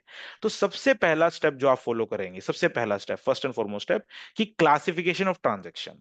आप इनवॉइस देखिए, एग्रीमेंट रीड करिए, सब कुछ रीड करिए, उसको समझिए सिर्फ इनकम टैक्स के परस्पेक्टिव से, क्योंकि 15 भी हम फाइल कर रहे हैं सिर्फ इनकम टैक्स के परस्पेक्टिव से, और इन सम केसेस फाइनेंस एक्ट का भी रोल आ जाता है, राइट। तो क्लासिफिकेशन की whether it is a business income, it's royalty, it's fees for technical service, salaries, capital gain, dividend, interest, अब ये सारे क्या है, आपने सेक्शन 9 अभी जो देखा था उसके अंदर ये सारी इनकम डिफाइंड है। तो हमें सबसे पहले कैटेगराइज करना पड़ेगा। अब उसमें जजमेंट आपका अप्लाई होगा। देखिए इंटरेस्ट इनकम स्ट्रेट फॉरवर्ड ज्यादातर केसेस में पता लग जाता है, डिविडेंड इनकम भी पता लग जाता है, कैपिटल गेन का भी पता लग जाता है mostly. Salaries, of course salary is the name of the salary, payroll की अगर है तो सैलरीज हो जाएगी। इशू आता है फीस फॉर टेक्निकल सर्विस के अंदर, रॉयल्टी और बिजनेस इनकम के अंदर, राइट। अब काफी इस पर भी हम डिटेल में डिस्कस करेंगे कि काफी सारी सर्विसेज ऐसी है जो डिपार्टमेंट उसको फीस फॉर टेक्निकल सर्विस बनाने की कोशिश करता है, बट एसएससी हमेशा बिजनेस इनकम बनाने की कोशिश करता है, क्यों, वो भी बात डिस्कस करेंगे। तो सबसे पहला आपका है कि भैया किस में होगा, बट हाँ एक चीज मैं फिर से कहूंगा, रिएटरेट करूंगा, अगर किसी में फॉल नहीं कर रही, रॉयल्टी भी नहीं है, फीस फॉर टेक्निकल सर्विस भी नहीं है, सैलरी भी नहीं है, कुछ भी नहीं है, तो वो बिजनेस इनकम मानी जाएगी, राइट। तो because business income is a residual clause, ठीक है। अब दूसरा हमें क्या चेक करना है, हमें ऑफ कोर्स इनवॉइस, कॉन्ट्रैक्ट, हमें जो लीगल स्टेटस है ये सारी चीज वेरीफाई करनी है कि जब आप ये पहले आपने नेचर वेरीफाई कर लिया, फिर आपको लीगल स्टेटस वेरीफाई करना है। लीगल स्टेटस क्यों वेरीफाई करने की जरूरत है, कि वो बंदा इंडिविजुअल, जो नॉन रेसिडेंट है वो इंडिविजुअल है, कंपनी है, ट्रस्ट है, क्या है, उसके हिसाब से उसकी टैक्सेबिलिटी होगी। तो again you have to go and refer back to income tax act whether there is any specific section for that particular taxability, right. उसके बाद सेकंड है, अब फिर हम कंक्लूजन पे आते हैं, वेदर टैक्सेबल इन इंडिया और नॉट, राइट। अब टैक्सेबल इन इंडिया और नॉट का भी क्वेश्चन क्यों आता है, अब मैं बताता हूँ सेक्शन 911 की बात। अगर आपकी बिजनेस इनकम है, fees for technical service in certain cases, और कुछ केसेस में रॉयल्टी भी, तो वहां पर एक मतलब एक बड़ा बेनिफिट हो जाता है कि अगर आपका इंडिया में पीई नहीं है, राइट, तो वहां पर क्या लिखा है, अगर सेक्शन 91 की बात करो तो बिजनेस कनेक्शन की बात की गई है। तो अगर आप फर्स्ट स्टेज में पहले उसको डिफाइन कर लेते हो कि बिजनेस इनकम है, just we can take an example of commission income, right, commission on exports. तो कमीशन ऑन एक्सपोर्ट हमारा किसी भी कैटेगरी में फॉल नहीं कर रहा, रॉयल्टी में, फीस फॉर टेक्निकल सर्विस के अंदर, salary, capital dividend, capital gain, dividend, interest, कुछ में फॉल नहीं कर रहा, तो हमारा रेसिडुअल क्लॉज में फॉल कर जाता है वो बिजनेस इनकम के अंदर। अब business income section 911 of the income tax act जो बात करता है वो ये कहता है, इट्स रेसिडुअल क्लॉज, वो ये कहता है कि अगर आपका इंडिया में बिजनेस कनेक्शन नहीं है, राइट, तो वो इंडिया में टैक्सेबल ही नहीं है सर्विस बेसिकली। तो यहां टैक्सेबल और नॉट का बहुत बड़ा इंपैक्ट आ जाता है। अब मैं कैसे पता लगाऊंगा जी इंडिया में बिजनेस कनेक्शन है कि नहीं है, तो वहां पर ये नो पी, जो नो आप 1 2 3 4 5 फिफ्थ पॉइंट के अंदर जो नो पी सर्टिफिकेट वर्ड देख रहे हैं ना, ये बहुत इंपॉर्टेंट है। पी का मतलब परमानेंट एस्टेब्लिशमेंट बेसिकली, तो इसको नो पी सर्टिफिकेट बोलते हैं बेसिकली एज अ स्लैंग। तो हम क्लाइंट से मतलब जो नॉन रेसिडेंट है उससे एक सर्टिफिकेट लेते हैं, एक डिक्लेरेशन लेते हैं एक पर्टिकुलर फॉर्मेट में, कि भाई हमारा यहाँ इंडिया में पी नहीं है, और इनकेस कभी भी होगा तो हम आपको इन्फॉर्म करेंगे बेसिकली। तो अगर उसका इंडिया में पीई नहीं है वो डिक्लेरेशन दे देता है, या सेकेंडली एक और ऑप्शन होता है कि वो कहता है कि पीई है बट मेरी कनेक्टेड नहीं है यहाँ से, क्योंकि वर्ड जो है 911 के अंदर बिजनेस कनेक्शन की बात कर रहा है, तो वो कहता है उस परमानेंट एस्टेब्लिशमेंट से ये सर्विसेज कनेक्टेड नहीं है। तो देन वी कैन कंक्लूड कि वो जो सर्विसेज है, जो बिजनेस इनकम है, वो टैक्सेबल नहीं है इंडिया के अंदर। तो वहां पर टैक्सेबिलिटी का बहुत बड़ा इंपैक्ट आ जाता है कि वेदर टैक्सेबल इन इंडिया और नॉट बेसिकली, ठीक है। उसके बाद जो हमारा फिफ्थ पॉइंट है, जो आपको डॉक्यूमेंटेशन कलेक्ट करना है, this are very important documentation, please note it down. अगर आप डीटीडब्ल्यूए का बेनिफिट ले रहे हो, अभी तक हमने डीडब्ल्यूए की कोई बात नहीं करी थी, अभी हम सिर्फ इनकम टैक्स की बात कर रहे थे, तो सेक्शन 90 जो है हमारा वो डीटीडब्ल्यूए के बेनिफिट की बात करता है। I think we all know that कि वो वहां पर कहता है whichever is beneficial to the assessee, right. तो जो भी उसको बेनिफिशियल होगा, तो मान लीजिए इनकम टैक्स एक्ट के अंदर जो डिविडेंड का रेट है वो 20% लिखा हुआ है, बट अगर आप डीटी डबल के अंदर जाएंगे वहां पर 10% है, राइट। तो whichever is beneficial to the assessee, तो एसएससी बेसिकली 10% के लिए 10% डिविडेंड हम अप्लाई कर सकते हैं, सॉरी 10% टीडीएस ऑन डिविडेंड हम अप्लाई कर सकते हैं। तो ये बहुत बड़ा इंपॉर्टेंट, बट जो सेक्शन 90 है वो ये कुछ पर्टिकुलर फॉर्म्स की बात करता है, कुछ पर्टिकुलर डॉक्यूमेंट्स की बात करता है। अनटिल एंड अनलेस आप ये डॉक्यूमेंट नहीं लेते हो, तब तक आप DTAA का बेनिफिट नहीं ले सकते। तो सेक्शन 90 क्या कहता है, वो कहता है TRC, एक डॉक्यूमेंट की बात करता है, which is tax residency certificate. ठीक है, टैक्स रेसिडेंसी सर्टिफिकेट क्या होता है, कुछ नहीं होता, एक सर्टिफिकेट होता है जो वहां की इनकम टैक्स अथॉरिटीज SSC को इशू करती है, जिसके हिसाब से वो बताती है कि इस पर्टिकुलर फाइनेंशियल ईयर और कैलेंडर ईयर के अंदर the person is resident of that particular country. यहाँ पर क्योंकि बेनिफिशियरी का एक कॉन्सेप्ट होता है DTAA के अंदर, तो वहां इसलिए इंपॉर्टेंट हो जाता है। एक अगला फॉर्म है फॉर्म 10F। अब ये 10F क्या है, 10F का जो कहानी है बेसिकली क्यों शुरू हुई थी मैं बताता हूँ। फॉर्म 10F कुछ भी नहीं, एक सॉर्ट ऑफ डिक्लेरेशन ही है, बट 10F की कहानी शुरू हुई थी ये जो TRC है, एक्चुअली TRC ना हर एक कंट्री का अलग अलग फॉर्मेट में होता है। तो जो अथॉरिटीज थे ना उनको उस फॉर्मेट में ना क्या होता था कि किसी किसी TRC के अंदर एड्रेस नहीं लिखा हुआ, किसी TRC के अंदर बेसिकली टिन नंबर नहीं लिखा, जो टैक्स आइडेंटिफिकेशन नंबर नहीं लिखा हुआ, या वाइस वर्सा बेसिकली। तो अथॉरिटीज को ना बड़ी इशू होती थी कि भाई सारी इंफॉर्मेशन उसमें अवेलेबल नहीं है बेसिकली आइडेंटिफाई करने के लिए। तो उन्होंने एक फॉर्म 10F निकाला कि आप ये जो डिक्लेरेशन है इसमें ना 5-6 चीजें उन्होंने डिफाइन करी कि 5 चीजें वहां से आप ले लो और मैनुअली साइन करा कर ले लो उनसे। तो उसमें क्या होता था, टैक्स आइडेंटिफिकेशन नंबर, एड्रेस, आपका जो पीरियड बेसिकली जो कैलेंडर ईयर की जिसकी बात हो रही है, उसके बाद वहाँ उनकी रेजिडेंशियल स्टेटस होता था, और एक और चीज होती थी, विल डिस्कस दैट। तो 5 चीजें होती थी। अब प्रॉब्लम क्या हुई कि जब ये मैनुअल आने लगा ना, तो काफी सारे लोगों ने ना मैनुअल वो बस बेसिकली खाना पूर्ति के लिए चल रहा था, तो वो बीच बीच में जिसके पास कुछ नहीं था वो फॉर्मेट में से एक एक लाइन हटाता गया, करते करते वो मॉडिफाई होता गया बेसिकली। तो अथॉरिटीज ने कहा भाई इसका तो पर्पज डिफीट हो गया बेसिकली, जो हमें चाहिए था। तो उन्होंने कहा नहीं नहीं नहीं, अब 2022 में उन्होंने नोटिफिकेशन निकाली कि भैया अब है ना फॉर्म 10F ऑनलाइन फाइल होएगा। राइट, उसमें भी बड़े इश्यूज आए थे कि भैया 10F ऑनलाइन फाइल करने के लिए कह तो दिया, बट ऑनलाइन रजिस्ट्रेशन नहीं है जिसका बाहर के बंदे का। तो बट उसके बाद फिर गवर्नमेंट ने ऑप्शन निकाल दिया पोर्टल पे और उसका कि भैया जो नॉन रेसिडेंट है जिसका इंडिया में पैन नहीं है वो भी रजिस्टर कर सकता है पोर्टल पे। अब जाकर देख सकते हैं, वहाँ पर ऑप्शन आता है, और रजिस्टर करके OTP के बेसिस पे, DSC लगाने की जरूरत नहीं है, OTP के बेसिस पे वो 10F वहां से डाउनलोड कर सकता है। राइट, बेसिकली मैं इसमें भी अब ज्यादा टाइम नहीं है तो मैं इसमें भी बताता कि 10F भी एक अच्छी बिजनेस अपॉर्चुनिटीज है। हम लोग काफी कंट्रीज का 10F फाइल कर रहे हैं बेसिकली, तो ये बहुत अच्छी बिजनेस अपॉर्चुनिटी है जो इंस्टीट्यूट ने हमें दे दी है इसके कारण, कुछ कॉम्प्लेक्सिटीज के कारण। ठीक है, तो अब आपने हमने कहा जी TRC और 10F मैंडेटरी है। नो पी कब मैंडेटरी हो जाता है, जहां पर हम कहते हैं कि भैया इंडिया में नॉन टैक्सेबिलिटी वाला जो क्लॉज आ जाता है, तो वहां नो पी मैंडेटरी होता है। तो ये 3 फॉर्म्स आपके मैंडेटरी है जब अगर आपको DTAA का बेनिफिट लेना है तो ये आप प्लीज नोट डाउन कर लीजिए। अगला लास्ट है कि वेदर कोई आपका जो लोअर डिडक्शन का सर्टिफिकेट है कि नहीं है बेसिकली, जो 195 और 197 की बात हमने की। Just FYI, propose finance bill में जो 195 197 है वो 3 सेक्शन सॉरी क्लॉज 395 1 और 395 2 के अंदर बेसिकली इसके बारे में बात की गई है। ठीक है, अब नेक्स्ट बढ़ते हैं। ठीक है, अब रूल 21AB जो हमने बात की गई थी अभी फॉर्म 10F की, मैंने आपको एक स्टोरी बताई। अब एक है ना, इन्होंने एक्सेप्शन दे दी कि ये जो TRC है, हमने जो TRC की बात करी, जो पॉइंट लास्ट सेकंड पॉइंट में हमने उन्होंने कहा कि चलो यार फॉर्म 10F की बात करी, सॉरी लास्ट सेकंड पॉइंट में। तो उन्होंने कहा जी यार बड़ी इश्यूज है, सामने वाले को इंडियन इनकम टैक्स पे लॉग इन करना पड़ेगा, 10F निकालना पड़ेगा। तो उन्होंने कुछ एक्सेप्शन दे दिया कि चलो कुछ केसेस में हम एक्सेप्शन दे देते हैं फॉर्म 10F के लिए। वो 10F के लिए वही एक्सेप्शन उन्होंने क्या दिया कि जो 5 चीजें हमने डिफाइन करी थी फॉर्म 10F में इनिशियली, वो 5 चीजें अगर आपके TRC में ही लिखी हुई है तो ठीक है, फिर फॉर्म 10F लेने की जरूरत नहीं है, क्योंकि हमारा पर्पस मीट हो गया। अगर आपके TRC के अंदर ही डिफाइन हो गई, मतलब आपका स्टेटस, आप इंडिविजुअल हो कंपनी हो, आपकी नेशनलिटी, आपका टैक्स आइडेंटिफिकेशन नंबर, पीरियड जिसके लिए सर्टिफिकेट है, और एड्रेस ऑफ द SSE, अगर ये 5 चीजें डिफाइंड है तो then you are exempted to take form 10F। ठीक है, तो ये भी एक नोट करने वाली बात है कि काफी केसेस में 10F की एग्जाम्पशन मिल जाती है इस केस में। ठीक है, इसमें कुछ जजमेंट्स भी है कि 10F चाहिए या नहीं है चाहिए, मैं उस पर नहीं पढ़ रहा हूँ, बट हाँ अभी as of now I will say कि आप प्लीज 10F लीजिए अगर ये 5 चीजें, पांचों की पांचों चीजें नहीं है अगर TRC के अंदर, और आप DTAA का बेनिफिट ले रहे हैं। हमारे पास काफी बार क्वेश्चन आता है कि जी ये सारी चीजें लेनी है। मैं हमेशा कहता हूँ जी अगर DTAA का बेनिफिट ले रहे हो देन लेनी है आपको, अदरवाइज फिर सेकंड आपको देखना है कि नॉन टैक्सेबिलिटी वाले में जा रहे हो आप। अगर नॉन टैक्सेबिलिटी का बेनिफिट ले पा रहे हो तो आपको नो पी सर्टिफिकेट भी लेना है बेसिकली उसके अंदर। ठीक है, तो अब हो गया रूल, और ये कहां लिखा हुआ है, रूल 21AB के अंदर लिखा हुआ है।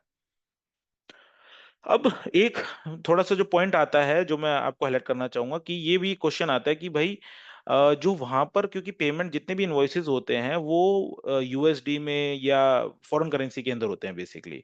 अब एक्सचेंज रेट कौन सा लेना है हमें बेसिकली, क्योंकि हमारा जो फॉर्म है उसके अंदर हमें आईएनआर के अंदर भी अमाउंट भरनी होती है। अब काफी बार क्या होता है, प्रैक्टिकली हम क्लाइंट से पूछ लेते हैं, क्लाइंट ही दे देता है, ठीक है हम वो भर देते हैं। बट रूल्स क्या कहते हैं इसके लिए, एक्ट क्या बोलता है? तो रूल्स क्या कहता है कि telegraphic transfer buying rate, so TT buying rate of state adopted by state bank of India. तो आप अगर गूगल पे जाकर state SBI exchange rate type करेंगे ना डेली का, तो आपको वहां पर मिल जाएगा, डेली का वहां पर रेट अपडेट होता है, एक पीडीएफ डाउनलोड होती है, आप उसको डाउनलोड करके रख लीजिए, ठीक है। तो आपको जिस दिन डेट ऑफ डिडक्शन है उसका आपको रेट लेना है बेसिकली, टीटी बाइंग रेट। कुछ केसेस में टीटी बाइंग रेट नहीं होता, सेलिंग रेट होता है, तो फिर हम सेलिंग रेट ले लेते हैं क्योंकि वो आसपास ही होता है बेसिकली। तो टीटी बाइंग रेट लेना है आपको। एक चीज में इसमें और आती है कि भैया fluctuation of date of deduction और डेट ऑफ पेमेंट। काफी बार क्या होता है, हमने डेट ऑफ डिडक्शन में कुछ और डाल दिया, डेट ऑफ पेमेंट किसी और डेट को हो रही है, काफी गैप आ जाता है, बीच में फ्लक्चुएशन हो जाती है।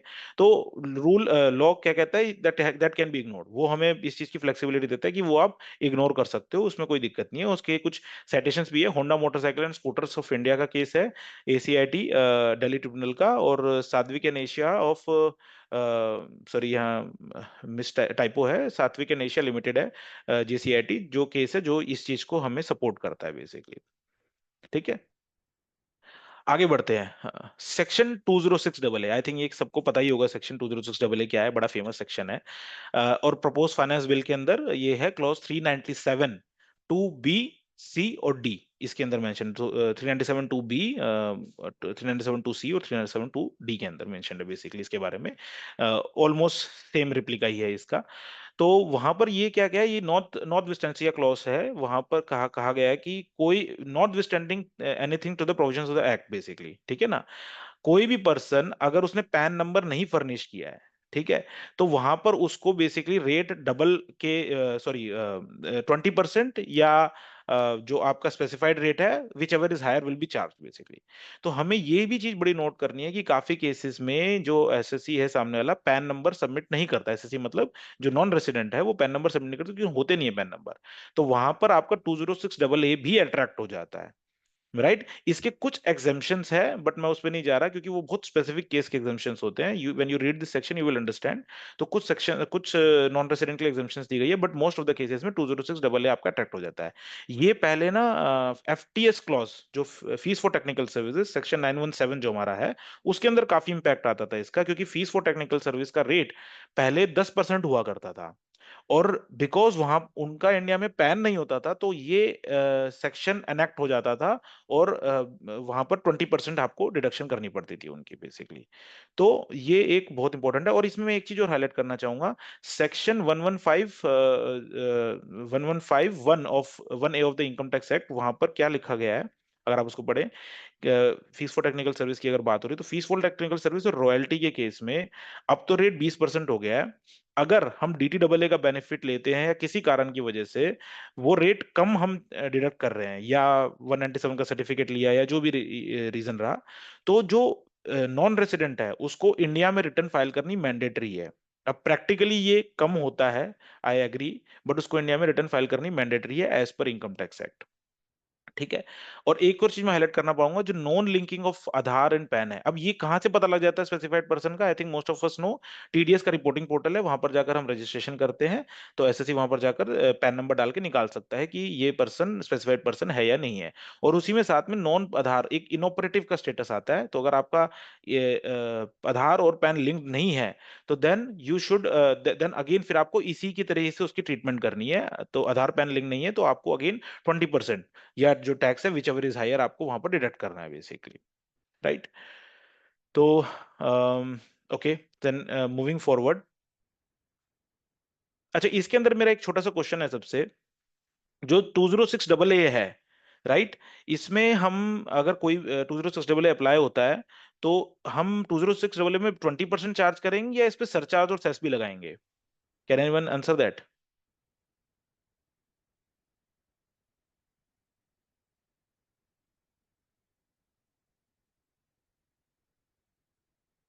मैं चैट बॉक्स नहीं देख पा रहा हूँ। Asha ji, if you can help me, अगर कोई चैट बॉक्स में आंसर कर रहा है तो। अभी चैट बॉक्स में तो आंसर नहीं है। बट आई अच्छा अच्छा। थिंक एडिशनल लगाएंगे। सारिका जी का आया है इंक्लूड सरचार्ज एंड सेस। रुचि जी कह रहे हैं 20%। ओके, चलो मैं ऐड कर देता हूँ। हाँ, तो सरचार्ज एंड इसमें, सेस पर हाँ लेवी। जी, हाँ तो इसमें सरचार्ज और सेस लेवी नहीं होगा। क्यों नहीं होगा? क्योंकि सरचार्ज और सेस अगर हम कहें तो फाइनेंस एक्ट उसको अप्लाई करता है। Finance act, if I remember, section 11 and 12 is a charging section for that. तो वहां पर स्पेसिफिक सेक्शंस मेंशन्ड है किस किस सेक्शन के ऊपर सरचार्ज और सेस अप्लाई होगा। तो तो सेक्शन 206 डबल ए वहां मेंशन नहीं है। तो 206 डबल ए पर सरचार्ज और सेस अप्लाई नहीं होता बेसिकली। ठीक है, बट अब ये बहुत कम यूसेज में आता है। ये पहले एफटीएस के कारण काफी यूसेज में आता था बेसिकली। अब नॉर्मल केस में ज्यादा ही परसेंटेज होता है। ओके, अब एक चीज और बताना चाहूंगा। अब थोड़ा सा हम प्रैक्टिकलिटी की तरफ मूव करते हैं। Revision and withdrawal of 15 CACB, just FYI है। जो 15 सीबी या 15 सीए होता है, इनकम टैक्स एक्ट है ना, 7 दिन का टाइम देता है अगर आपको विड्रॉ करना है, कुछ एरर हो गई हो उसके अंदर। ठीक है, एक अच्छी चीज जो कुछ टाइम पहले इनकम टैक्स एक्ट के अंदर अपडेट हुई है। अच्छा, एक चीज और बताना चाहूंगा कि आपको अगर आपने विड्रॉ किया है तो आपको यूडिन भी दोबारा ही जनरेट करना होता है उसका। बट इनकम टैक्स एक्ट ने एक बड़ी अच्छी चीज करी है कुछ टाइम पहले, कि अगर आप विड्रॉ कर देते हो और सेम डे में नया फॉर्म बनाते हो बिकॉज ऑफ एनी एरर और समथिंग, तो आपको यूडिन दोबारा जनरेट करने की जरूरत नहीं, आप सेम यूडिन यूज कर सकते हो। तो पोर्टल सेम यूडिन ले लेता है उसके लिए। तो ये थोड़ा सा प्रैक्टिकल एस्पेक्ट्स है। एक चीज जो बहुत हाईलाइट करना चाहूंगा मैं इसके अंदर, जो मैंने नीचे ये स्क्रीन लगाई हुई है, यहाँ पर है ना, जो 15 सीबी का, अगर आप पहला जो लेफ्ट हैंड साइड देखेंगे, जो पहला सेक्शन है, वहां पर अमाउंट पेबल वर्ड यूज हुआ है। ठीक है, और यहाँ पर जो है टैक्सेबल अमाउंट की बात की गई है। अब there are variety of ways people file 15 CACB, but मेरा जो तरीका है मैं आपको बताता हूँ। मान लीजिए आपने ₹100 की पेमेंट करनी है, $100 की पेमेंट करनी है, राइट? $100 की पेमेंट करनी है। मान लीजिए अभी आईएनआर नहीं है, मैं इसको आईएनआर इज इक्वल टू, मैं मान के चलता हूँ कि यूएसडी ₹1 का ये मान लीजिए एक्सचेंज रेट। ठीक है, तो तो अब हम अमाउंट पेबल में 100 डालेंगे ऑफ कोर्स, है ना। और टैक्सेबल जो है, अब इसमें क्या होता है, काफी बार कंफ्यूजन हो जाती है कि अमाउंट पेबल में क्या डालना है और अमाउंट टैक्सेबल। अगर हमने ग्रॉस अप किया है तो there is an option to gross up, right? Gross up का मतलब क्या होता है, जस्ट एफवाईआई, ग्रॉस अप का मतलब होता है कि आपको पेमेंट मान लीजिए $100 की करनी है, तो $100 ही सामने वाले को पे करना है। टैक्स जो डिडक्टर है वो बियर करता है। तो बेसिकली वो जो होता है कि 111 बन जाता है, और ₹11 का टीडीएस बन जाता है बेसिकली। तो 111 माइनस 11, वो आपका, और ₹100 आपका नेट अमाउंट बन जाती है। नॉर्मल केस में क्या होता है, ग्रॉसिंग अप नहीं होता, तो $100 आपको पे करने हैं तो 10% डिडक्ट होता है, तो 90 आप पे कर रहे होते हो और ₹10 आप टीडीएस डिपॉजिट करते हो। ग्रॉसिंग अप के केस के अंदर हम उसको मतलब 100 को डिवाइडेड बाय 90 इंटू 100 कर देते हैं बेसिकली। ठीक है ना, तो 100 को ही 90 मान लेते हैं। तो उस केस में वो एक्चुअल एक्चुअल जो अमाउंट होती है वो 111 बन जाती है। तो 111 में से $11 का टीडीएस होता है, $11 का टीडीएस होता है, और वो ₹100 ही आप सामने वाले को पेमेंट करते हो। तो ये नॉन रेजिडेंट के केस में बहुत ज्यादा होता है एक्चुअली। और इसलिए मैं हाईलाइट करना चाहूंगा कि इसके अंदर जो सही तरीके का भरने का जो तरीका है, अमाउंट पेबल में आप $100 ही डालोगे और इक्विवेलेंट आईएनआर भी डालोगे ऑफ कोर्स। जहां टैक्सेबिलिटी का अमाउंट की बात आती है, वेदर एज पर डीडीडबल या विदाउट डीडीडबल, और अगर आपने ग्रॉसअप किया है तो वहां पर आप 111 डालोगे, क्योंकि आपके टैक्स जो बन रहा है वो 111 पे बन रहा है बेसिकली। ठीक है ना। तो यहां बड़ा ध्यान रखने की जरूरत है, और ये कॉलम इसलिए ही अलग अलग दिए गए हैं। देर आर सर्टेन केसेस जहां पे एक बड़ा काफी बार ऐसे भी होता है कि आप अमाउंट पेमेंट $100 की कर रहे हो, बट टैक्सेबिलिटी कम पे हो रही है, क्योंकि वहां पर क्या है, डिफरेंट कंपोनेंट आ गए आपकी पेमेंट के अंदर। तो वो मैं उस कॉम्प्लेक्सिटी में भी नहीं जा रहा, बट ये एक सिंपल जो एग्जांपल है उसके पॉइंट ऑफ व्यू से। तो अगर आपने ग्रॉसिंग अप यस कर रहे हो तो आपको बड़ा ध्यान रखना है, अमाउंट पेबल अलग होगी और आपकी जो टैक्सेबल अमाउंट है वो अलग होगी। और amount payable will always be equal to, जो नीचे सबसे नीचे आप फॉर्म में जाओगे, कितना अमाउंट आपको पे कर रहे हो एक्चुअल में आफ्टर टीडीएस, वो सेम रहेगा अमाउंट पेबल और अमाउंट पे जो पे कर रहे हो, which actual amount to be paid basically, जो वहां पर आता है, राइट? ओके, मैं थोड़ा सा हल्का सा फास्ट मूव हो रहा हूँ बिकॉज मुझे पता है कि काफी चीजें हैं और टाइम हमारे पास शायद पूरा नहीं है। तो अगर कुछ भी किसी को क्वेश्चन हो तो प्लीज लेट मी नो, क्योंकि मैं ट्राई कर रहा हूँ बहुत इंपॉर्टेंट इंपॉर्टेंट चीजें कवर करने की प्रैक्टिकल पॉइंट ऑफ व्यू से। थ्योरी में हम आई थिंक बाद में भी घुस सकते हैं कभी आप, क्योंकि अगर आपको एक स्ट्रक्चर मिल जाएगा तो you can go into the theory also. तो एक छोटी सी केस स्टडी है। जैसे हमने बात करी, अच्छा मैं एक चीज सॉरी मिस कर गया। तो पार्ट डी की जब हम बात कर रहे थे ना, रूल 37 डबल बी की, उसके अंदर ना 33 एग्जेम्प्टेड, एक लिस्ट ऑफ 33 एग्जेम्प्टेड सर्विस भी है। वहां क्या क्या कहा गया है कि अगर इस टाइप की सर्विसेज हैं, मतलब इस टाइप की अगर पेमेंट कर रहे हो और वो भी इंडिविजुअल के केस में, तो आपको 15 सीएससी फाइल करने की जरूरत ही नहीं है बेसिकली। तो ये over and above over riding है रूल के अंदर, ठीक है। वो किस तरीके की पेमेंट होती है कि भैया कोई आप एजुकेशन के लिए अपने बच्चों को पैसे भेज रहे हो या इस टाइप की कुछ पेमेंट्स होती है ना, वो पेमेंट्स उसके अंदर आती है, और वो भी इंडिविजुअल्स के केस में बेसिकली। तो इंडिविजुअल के केस में अगर आप पेमेंट करो, तो अगर आप वो 33 एग्जाम के लिस्ट में फॉलो कर रहे हो, तो आपको 15 सीसी भी फाइल करने की जरूरत नहीं है। तो एक एग्जाम्पशन है 15 सीसी भी फाइल करने से, और banks also know that basically, उसमें बैंक्स कभी इशू नहीं करता, ठीक है। इसमें एक छोटा सा मैं पॉइंट, एक केस स्टडी बताना चाहूंगा कि भाई जो 5 लाख की लिमिट है, मैं एक एग्जांपल लेता हूँ। You don't have to read the complete slide here, वो बाद में भी कर सकते हैं। मैं एक छोटा सा एग्जांपल लेता हूँ कि मैंने जो जैसे 33 एग्जामिनेशन की लिस्ट आ गई बेसिकली, ठीक है। तो मैंने साल के अंदर ना एक पर्टिकुलर एसएस नॉन रेसिडेंट को पेमेंट करी, 4 लाख रुपए तक मैंने पेमेंट करी, तो वो तो 33 वाली लिस्ट के अंदर फॉल कर रहे थे, तो वो तो एग्जेम्प्टेड था। बट अब मैं क्या कर रहा हूँ, 2 लाख रुपए मुझे और पेमेंट करना है उसी साल के अंदर, राइट। अब वो 5 लाख की लिमिट क्रॉस हो गई, तो अब ये लिमिट साथ में देखी जाएगी मिला के, या अलग अलग देखी जाएगी? ये 2 लाख जो है ना, ये एग्जेम्प्टेड में फॉल नहीं कर रहे, ये 2 लाख है, ये टैक्सेबल वाले हैं, राइट। इसमें 15 सीसी भी हम मुझे अप्लाई करना है। बट अब मैं ये लिमिट के अंदर इंक्लूड करूंगा, मतलब मैं पार्ट ए फाइल कर सकता हूं इसके अंदर, या मुझे पार्ट सी में जाना पड़ेगा? कोई बता सकता है, मतलब एनी थॉट्स? पार्ट ए या 15 CB part C? Part C. Part C, okay. मेरे पास एक आंसर है पार्ट सी।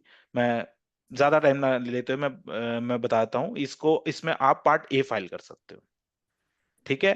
पार्ट ए क्यों फाइल कर सकते हो? क्योंकि अगर आप इस पर भी ये एफएक्यू आईसीआई के जो गाइडेंस नोट है उससे उठाया गया है, तो you can definitely rely on this. तो बेसिकली क्या है कि रूल 37 बी को आप डबल बी को आप पढ़ेंगे ना, तो पार्ट ए का सब क्लॉज अलग है, सब रूल अलग है, और जो पार्ट डी का सब रूल है वो अलग है बेसिकली। तो वो दोनों को अलग अलग ही माना जाएगा, और तो जो लिमिट है 5 लाख की, वो दोनों अलग अलग ही ली जाएगी, दोनों के लिए अलग ली जाएगी। तो उसकी लिमिट अलग चलेगी। तो मान लो अब मैं जब टैक्सेबल सर्विस की बात कर रहा हूँ, तो पार्ट ए के लिए अलग से मुझे एक 5 लाख की लिमिट मिलेगी। ये सिर्फ एग्जेम्प्टेड के केस का एक एग्जांपल है, ठीक है ना, थोड़ा सा रेयर है, बट नीड, मतलब आई थॉट कि मतलब it should be convey to everyone here, ठीक है जी। हाँ, अब एक ये दो क्वेश्चंस आते हैं, ये मैं केस स्टडी में मैंने जरूर रखे। डेबिट कार्ड और क्रेडिट कार्ड की जो पेमेंट होती है, ऑल दो स्क्रीन पर है अभी, बट फिर भी मैं चाहूंगा आप एक बार मत देखिए स्क्रीन पर। डेबिट कार्ड और क्रेडिट कार्ड की पेमेंट कर देती है, फॉरेन फॉरेन पेमेंट्स करते हैं जो डायरेक्टर्स वगैरह कर देते हैं काफी बार डेबिट कार्ड क्रेडिट कार्ड के थ्रू। उस केस में 15 सीसी भी फाइल करने की जरूरत है या नहीं है?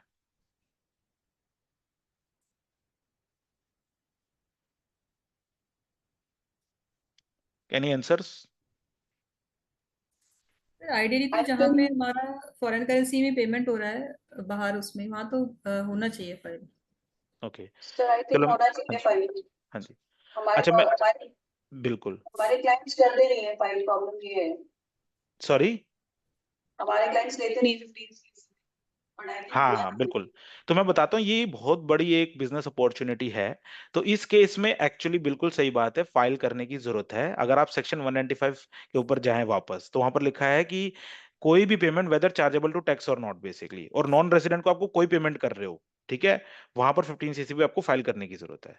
तो वहां यहाँ कहीं एग्जाम्पन नहीं है। बस एक चीज में क्लेरिफाई करना पड़ूंगा आशा जी, कि आपने जैसे वर्ड बोला कि फॉरेन करेंसी में पेमेंट होनी है, इसका एक क्वेश्चन और आता है इससे। लॉ में कहीं नहीं लिखा कि फॉरेन करेंसी में पेमेंट है या नहीं है तब। राइट। ये बैंकिंग रेगुलेशन के अंदर मास्टर सर्कुलर के अंदर लिखा हुआ है एक्चुअली। तो बैंक्स वाले इस चीज को फॉलो करते हैं कि जी फॉरेन करेंसी में पेमेंट है तो 15 सीसी भी लेना है। बट हम इनकम टैक्स एक्ट की बात करें तो फॉरेन करेंसी की बात ही नहीं है कहीं पर बेसिकली। तो आप नॉन रेजिडेंट को पेमेंट कर रहे हैं, तो आपको 15 सीएसी भी फाइल करना है एज पर रूल 37 भी, एग्जाम्प्ट है तो बात अलग है बेसिकली, ठीक है। अब इसमें प्रैक्टिकल चैलेंज क्या आता है? प्रैक्टिकल चैलेंज ये आता है कि पेमेंट कर देते हैं उसके बाद, और वहां पर क्या है, 15 सीबी के अंदर ऑप्शन ही नहीं है पुरानी पेमेंट्स का डालने के लिए बेसिकली। तो ये प्रैक्टिकल चैलेंज है। प्रैक्टिकल चैलेंज है, हमने फेस किया। तो इसमें ना अलग अलग तरीके की हम चीजें फॉलो करते हैं क्लाइंट के साथ। अगर मान लीजिए बहुत रेगुलर पेमेंट्स हो रही है क्लाइंट की, डायरेक्टर की, तो हम क्या करते हैं, मंथ में एक डे ले लेते हैं। मंथ में एक डे करके या उसका कंसोलिडेटेड हम है ना सारे के सारे 15 सीएसीबी फाइल कर देते हैं। और मोस्टली पार्ट डी जाते हैं, बट ऑफ कोर्स अगर डीडीएस डिडक्शन है तो वो ग्रोसिंग अप करके करते हैं हम उसको, कंप्लायंस पूरा करने के लिए। उसमें डेट हम प्रपोज डेट वही सेलेक्ट करते हैं जिस दिन हम फाइल कर रहे हैं, और उसमें हम लिख देते हैं कि because of the technical difficulties की वही ऑप्शन नहीं है पोर्टल के ऊपर, तो हम इसलिए इसको हम कंप्लायंस पूरा करने के लिए फाइल कर रहे हैं। राइट। दूसरा, अगर पहले ही पता होता है कि पेमेंट करने वाले हैं तो हम पहले फाइल कर देते हैं, वहां तो कोई इशू नहीं है।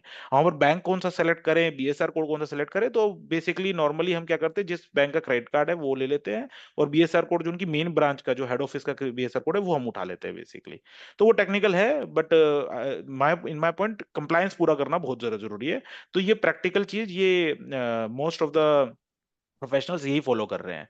दूसरा, एक और इस पे ही पॉइंट आता है जो फॉरेन करेंसी वाली बात पे, कि काफी बार क्या होता है, बैंक हमसे कहता है जी, एक दो केसेस हमारे साथ भी आए कि फॉरेन करेंसी में इंडिया टू इंडिया ही पेमेंट हो रही है, रेसिडेंट को ही पेमेंट हो रही है।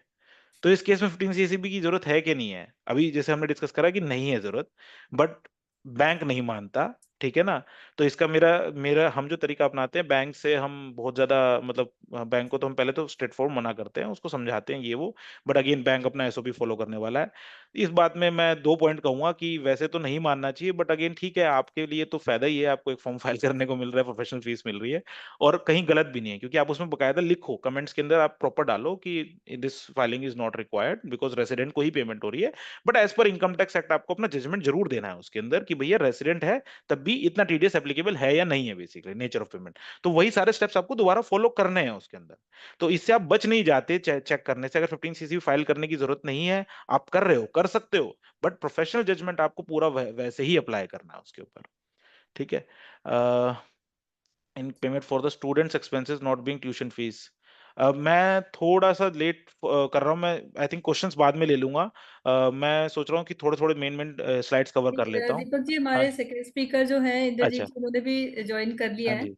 अच्छा। तो आई वुड नो, सजेस्ट कि अब 4-5 मिनट्स में अगर हम हाँ, कर मैं सकते जल्दी हैं कवर करता हूँ। हाँ जी, नमस्कार इंद्रजीत जी, कैसे एक हैं? वो एनआरओ हाँ, ये क्वेश्चन में भी आ गया है। हाँ जी, हाँ जी। NRI client is taking funds in NRO account, क्योंकि ये भी बहुत राइट। कंफ्यूजन होती है कि वो बिल्कुल अपने बिल्कुल। सेम अकाउंट में कर रहे थे, उसको और कवर कर बिल्कुल। देते इसका भी मैं आपको बताता हूँ, ये ना एक्चुअली ये थोड़े से इंपॉर्टेंट क्वेश्चंस मैं कवर करना चाहता था, और मैं एक दो चीजें बस और बताऊंगा स्लाइड्स जल्दी से, क्योंकि ये एक्चुअली बड़ा टॉपिक है। आई थिंक हम, मुझे हैं। लगता है यस, 1 घंटा हमने काफी कम रखा, कभी फिर से रख एग्री सकते ऑन हैं। दिस। ठीक है। तो द पॉइंट इज, हाँ, एनआरओनर अकाउंट का जो पॉइंट है, हाँ, ये बहुत ज्यादा केसेस आते हैं। अगर मैं कहूं, ये इसमें 15 सीसीबी की कहीं जरूरत नहीं है। अगर आप रूल को भी पढ़ो, उसमें भी बकायदा लिखा हो, ये एक्चुअली स्पेसिफाइड लिस्ट का भी पार्ट है। ठीक है। और अगर आप रूल 37 BB को भी पढ़ो, तो उसकी वर्डिंग है, the person responsible for paying to a non resident not being a company, और ऐसे करके जो लिखा हुआ है ना, टू द अनदर पर्सन, तो वहां पर एक्चुअली दो अलग अलग पर्सन की बात की गई है। तो आप बकायदा ये वर्डिंग जो मैंने यहाँ पर लिखा, और ये ना एक्चुअली इंस्टीट्यूट के एफएक्यूज में भी है, आप वहां से भी ले सकते हो। तो ये आप बकायदा बैंक के साथ शेयर कर सकते हो कि नहीं, ये जरूरत नहीं है, बैंक के साथ आप फाइट कर सकते हो if you want, but again it's your professional judgment. अगर आपको देना भी है तो you can give, but you should mention that in the certificate basically कि ये रिक्वायर्ड नहीं है, बट हम फिर भी दे रहे हैं because banks are asking for this. ठीक है। तो दैट यू कैन, वो सर्टिफिकेट आपका है, तो आप उसमें कुछ भी लिख सकते हो, कोई इशू नहीं, डिस्क्लेमर आप डाल सकते हो, सर्टिफिकेट में नहीं डाल पा रहे, मेल पे डाल दो आप बेसिकली अपना डिस्क्लेमर। ठीक है। तो ये बिल्कुल सही कह रहे हो कि रूल में कहीं भी एप्लीकेबिलिटी नहीं है इसकी, ये नहीं देना होता। बट प्रॉब्लम क्या होती है कि बैंक का मास्टर सर्कुलर है ना, वहां पे वर्डिंग लिखी हुई है कि फॉरेन करेंसी में कोई भी पेमेंट है तो सब पे लेना है बेसिकली। तो ये दोनों के बीच में एम्बिग्यूटी है, तो इसलिए हम दोनों यहाँ पर कॉन्फ्लिक्ट आ जाता है। राइट। ये कॉर्पोरेट क्रेडिट कार्ड वगैरह से मैंने सेट डिस्कस कर लिया, I think not very important. Dividend to NRI to NRO, ये आई थिंक आप पढ़ सकते हो, मैं इस पे डिटेल में नहीं जाऊंगा। अब यहाँ पर है ना, मैंने परमानेंट एस्टेब्लिशमेंट की डेफिनेशन भी डाली हुई है, प्रपोज फाइनेंस बिल का जो सेक्शन है वो भी डाला हुआ है इसके अंदर। एक जो कुछ चीजें मैं बता दूंगा, बताना चाहूंगा बस इसके अंदर, आप है ना जैसे वेरियस टाइप ऑफ पेमेंट में यहाँ पर जैसे मैंने बताया, आप उसमें क्लासिफाई करिए उसको, सैलरीज का जैसे मैंने एग्जांपल दे दिया। एक जो इंपॉर्टेंट पॉइंट है I like to cover, off fees for technical service का जो पॉइंट है, जहां पर मेक अवेलेबल का कॉन्सेप्ट है, बहुत बेनिफिशियल क्लॉज है बेसिकली, ये मैं सबके साथ शेयर करना चाहूंगा। तो जहां पर फीस फॉर टेक्निकल सर्विस की बात आती है, ठीक है, income tax act section 917 of income tax act कहता है मैनेजरल, टेक्निकल और कंसल्टेंसी सर्विस। वहां पर 3 वर्ड लिखे हुए, मैनेजरल, टेक्निकल और कंसल्टेंसी सर्विस, ठीक है। अगर ये इन तीनों में फॉल कर गया आपका नेचर, तो मान लीजिए कि भाई ये आपका फीस फॉर टेक्निकल सर्विस है और आपको 20% टैक्स वहां पर काटना पड़ेगा सेक्शन 115 के हिसाब से बेसिकली, ठीक है।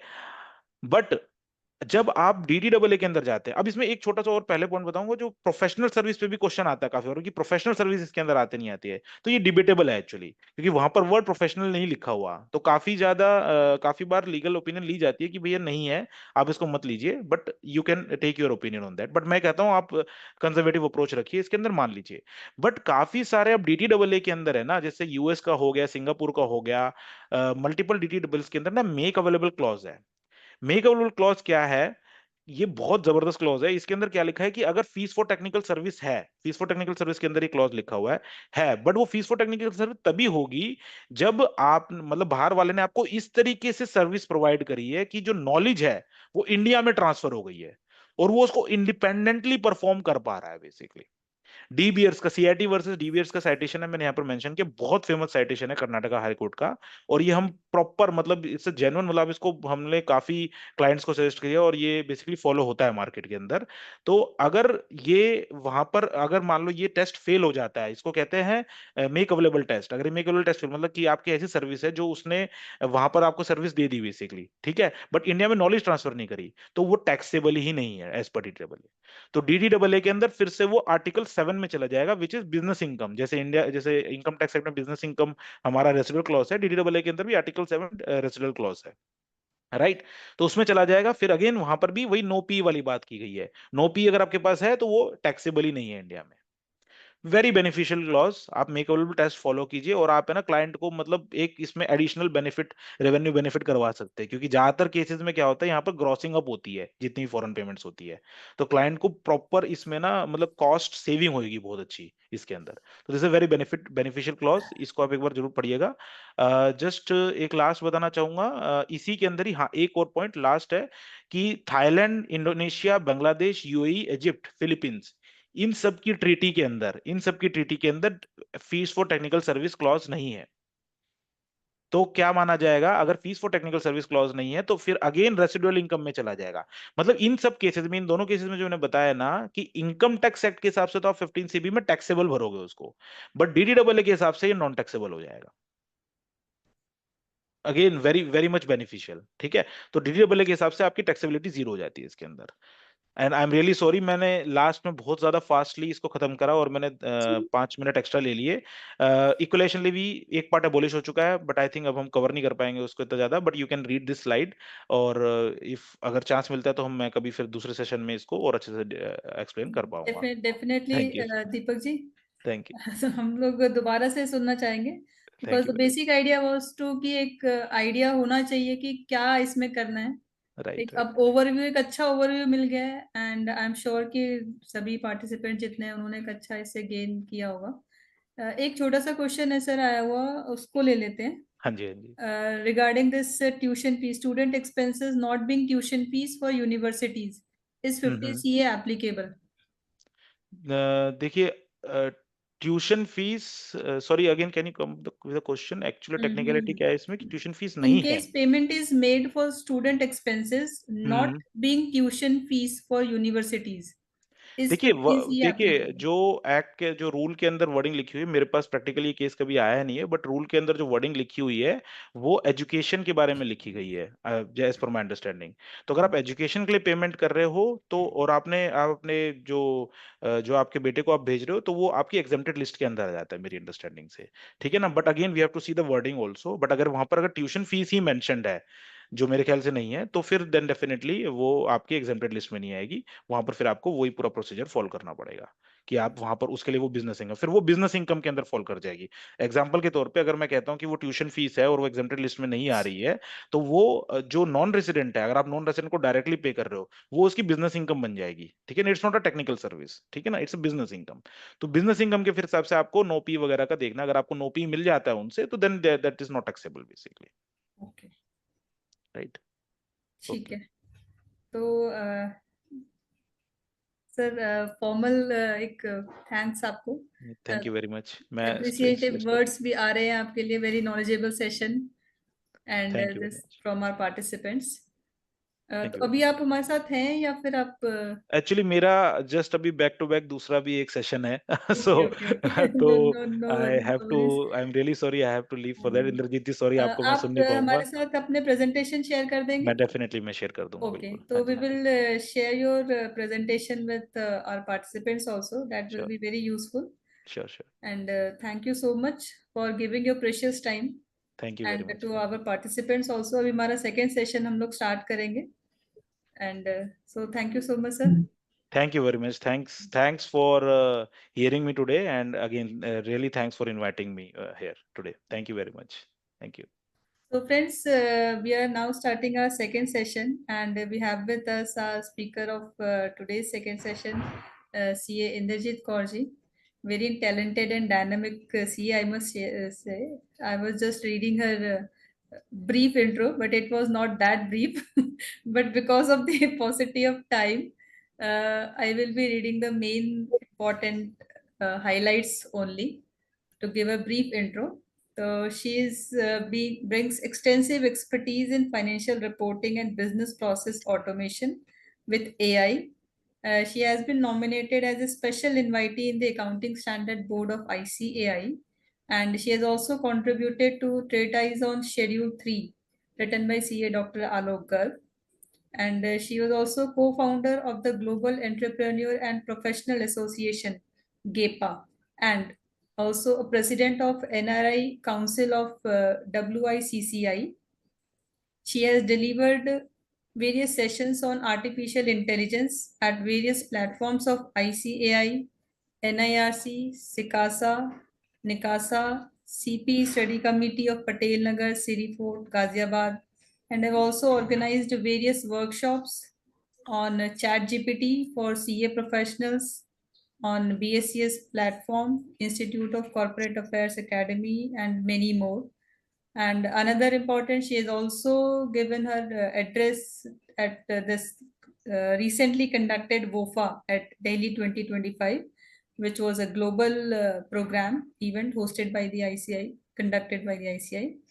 And she has done various webinars on the topics covering India's like 117, 114, 109, and so on. She has also worked at CBSC Regional Office West during 2021, and additionally, she has also played an important role in implementing IFRS 17 for an Australian insurance company. So, and many more things. So, I welcome you, C. Inderjeet ji. And now the stage is yours to deliberate on your topic, how we can use this AI in our profession. Welcome, and now over to you. Thank you so much, CA Asha Sharma ji, for having me on this virtual platform. And first and foremost, I would like to extend my heartfelt gratitude to the GWCCAA, Gurugram Women Chartered Accountants, who is regularly organizing these type of knowledgeable sessions uh, to expand the knowledge of the CA professionals and inviting so many female speakers. You are generating new female speakers and giving This the is our opportunity. objective. Yes. Develop. So thank you so much, ma'am, for doing such a great work. And Thank you. thank you, Pooja. Thanks to Pooja Garwal, ma'am, also. She is the leadership for all of us. So and all my participants who are here and who have waited so patiently to in the previous session also, and who are here to interact and learn new things. That is the topic of the need of the hour. It's not about the present, it's not about the future, it's not about the past. AI is need of the present. कि ऐसा नहीं है कि future इसी का है. बहुत बहुत लोगों से मैंने ऐसे सुना है कि एआई फ्यूचर है. एआई कब का आ चुका है और आज एआई बहुत लोग यूज कर रहे हैं. प्रेजेंट भी इसका है और फ्यूचर आने वाला और बेहतरीन है. और सबसे खूबसूरत बात है कि जो चीज नॉन टेक्स पर्सन, जो लोग टेक्नोलॉजी के बारे में नहीं जानते, जिनका बैकग्राउंड टेक्नोलॉजी का नहीं है, जैसे टेक्नोलॉजी बैकग्राउंड से कौन लोग हैं, बीटेक जिन्होंने कंप्यूटर साइंस लिया है, तो उनको बहुत वो इजी रहता है. उन्होंने भी, क्योंकि 3-6 साल उन सब चीज़ों के बारे में पढ़ा होता है. टेक्नोलॉजी अगर हम 2-3 साल पहले देखें तो वो उस तरीके से थी. पर अब जैसे आर्टिफिशियल इंटेलिजेंस, ये जो इवोल्यूशन हुआ टेक्नोलॉजी का, उसने टेक्नोलॉजी को ऐसा बना दिया है कि नॉन टेक बैकग्राउंड का पर्सन, जैसे हम चार्टर्ड अकाउंटेंट्स हैं, हमने हमारे करिकुलम में टेक्नोलॉजी के बारे में बहुत थियोरेटिकल हम चीज़ें देखते हैं. प्रैक्टिकल चीज़ें हम क्लाइंट पे जाते हैं तो उनकी जो टूल्स होते हैं, सैप, टेली, ये हमारे लिए बहुत छोटी चीज़, बहुत एक छोटा सा दायरा है टेक्नोलॉजी का. वो भी हम उनसे सीखते हैं, वो स्टेप्स को फॉलो करते हैं और उन्हीं पे काम करते हैं, वहीं से अपना इनपुट्स लेके ऑडिट करते हैं या रिपोर्ट्स पर जनरेट करते हैं. बट नाउ एआई के थ्रू आप लोग देखोगे कि कितना आसान हो गया टेक्नोलॉजी को अडॉप्ट करना और टेक्नोलॉजी से अपने काम को जल्दी करवाना, आसान से करवाना और नया नया तरीके का इनोवेशन करना. तो आज हम यही देखने वाले हैं. तो सबसे पहले मैं अपनी स्क्रीन प्रेजेंट करूंगी. तो मैम एक बार आप बता दीजिएगा कि अगर स्क्रीन शेयर हो गई तो. आ रही है अभी. Is it visible ma'am? Yes. Okay. तो हमारा टॉपिक रहेगा कि एआई को हम चार्टर्ड अकाउंटेंट्स कैसे यूज करें, मेनली प्रोफेशनल्स कैसे यूज करें. एजेंडा यहाँ पर यही रहेगा कि सबसे पहले हम ये जानेंगे कि एआई है क्या. सब एआई चैट जीपीटी बोलते हैं, है ना, बहुत हाइप कर रखा है चैट जीपीटी ने. और जैसे वॉशिंग पाउडर का अगर हम नाम लेते थे तो हमारे दिमाग में निरमा आता था, है ना. निरमा मतलब वॉशिंग पाउडर. या पार्ले जी को हम, पार्ले जी बिस्किट चाहिए तो हम क्या बोलते हैं, पार्ले जी. टूथपेस्ट के लिए पेप्सोडेंट. तो एआई एआई चैट जीपीटी बोलते तो मतलब एआई है. और इसकी जरूरत क्या है हमें, हम चार्टर्ड अकाउंटेंट्स को सीखने की क्या वैल्यू है जो ये सीए की प्रैक्टिस में लेके आएगा. और कुछ टूल्स मैं आपको यहाँ पर शेयर करूंगी जिससे आप अपने कुछ ऐसे काम जो रेपिटेटिवली आप कर रहे हो उसको ऑटोमेट कर सकते हो, जहाँ पर आपने अलग से रिसोर्स लगा रखा है या फिर अपने ही रिसोर्सेस को आपने वो काम देना पड़ता है और वो काम ऊपर नीचे हो जाता है. तो कुछ एआई टूल्स हैं जो फ्री ऑफ कॉस्ट भी हैं, बहुत मिनिमम सब्सक्रिप्शन के साथ आप यूज कर सकते हो. फिर हम प्रैक्टिकल यूज केसेस भी देखेंगे कि अभी जो हमने चैट जीपीटी के थ्रू रियल लाइफ एग्जाम्पल, हम लोग रोज का काम करते हैं, लेटर्स बनाना, मेल्स बनाना, पार्टनरशिप डीड्स क्रिएट करना, या नोटिस के रिप्लाईज, और एक्सेल में कैसे हम कर सकते हैं, पावर पॉइंट प्रेजेंटेशंस कैसे आप चैट जीपीटी के थ्रू क्रिएट कर सकते हो, कैसे, कहाँ पर कितना टाइम सेव होगा और कैसे कैसे होगा. फिर हम कुछ क्वेश्चन एंड आंसर्स लेंगे लास्ट में. तो एआई स्टार्ट करने से पहले मैं आपको लेके जाती हूँ जहाँ से इस दुनिया की शुरुआत हुई थी, है ना. सबसे पहले रोशनी का निर्माण हुआ था, उसके बाद अर्थ का, फिर अर्थ पे रहने वाले ऑर्गेनिजम्स का, लिविंग ऑर्गेनिजम्स का, प्लांट्स का. देन वो एनिमल्स जो वाटर में रहते थे उनको क्रिएट किया गया. देन लैंड पे रहने वाले एनिमल्स को, और उसके बाद क्रिएट किए गए मैन एंड वुमेन, और उन्होंने अपने कामों को आसान करने के लिए टूल्स बनाना शुरू कर दिया। खाना बनाने के लिए, ट्रैवल करने के लिए व्हील्स, गाड़ियाँ, इंडस्ट्रियल रेवोल्यूशन आया, कंप्यूटर्स, टेलीविजन, रेफ्रिजरेटर। जैसे जैसे इंसान देखता गया अपने कामों को ऑटोमेट करने के लिए डिवाइसेस बनाता गया, मोबाइल फोन, सैटेलाइट्स। और अब ऐसा एरा है जहाँ पर इंसान ने ऐसा मशीन बनाया है जो इंसान की तरह सोच सकता है। इंसान की वो कैपेबिलिटीज जो एक ह्यूमन बीइंग के अंदर है उसको मिमिक कर सकता है, और वो है एआई। आर्टिफिशियल इंटेलिजेंस है ही क्या? एक ऐसी टेक्नोलॉजी जिससे मशीन ह्यूमन बीइंग्स की वो कैपेबिलिटीज को कॉपी कर सकती है। अगर आप देखोगे, कंप्यूटर्स भी पहले आ चुके हैं ना, और कंप्यूटर्स क्या करते हैं, जितना उनको सिखाया जाता है, जितना उनके अंदर इनपुट डाला जाता है कोडिंग के थ्रू, और लिमिट किया जाता है यही आउटपुट देना है। जैसे मेरे पास कीबोर्ड है, तो उस पे जो लेटर्स लिखे हैं, तो कंप्यूटर्स पे यही है कि मैं आई दबाऊंगी तो आई आएगा। आई से दरजीत नहीं लिख सकता, एन से वो नेस्ले नहीं लिखेगा, है ना, जितना उसको बताया गया उतना ही करेगा। ये कंप्यूटर की टेक्नोलॉजी थी। बट आर्टिफिशियल इंटेलिजेंस के आने से और चीजें भी उसके अंदर, कैपेबिलिटी जो ह्यूमंस की थी, सबसे पहली कैपेबिलिटी याद कर, लर्न करने की कैपेबिलिटी। पहले मशीन्स याद नहीं कर सकते थे, बट आज आर्टिफिशियल इंटेलिजेंस से, आपने देखा होगा आपके फोन पे भी, आपने एन से मंथली इनकम डाली होगी, अपने मोबाइल में लिखा होगा, तो आज एआई मोबाइल में भी है। तो अब जब भी एम दबाओगे तो जो पीछे उस आपने लिखा था वो आपके सामने आ जाएगा। आपको वो पहले से ऑटो करेक्ट करके देता है, या पहले से बता देता है कि आप ये लिखना चाह रहे हो। तो इस टेक्निक को जो मशीन अब सीखने की कोशिश करी है, उसके पास्ट एक्सपीरियंसेस से जो आपने डेटा डाला है, लर्निंग, जो एआई का सबसे कोर फील्ड है।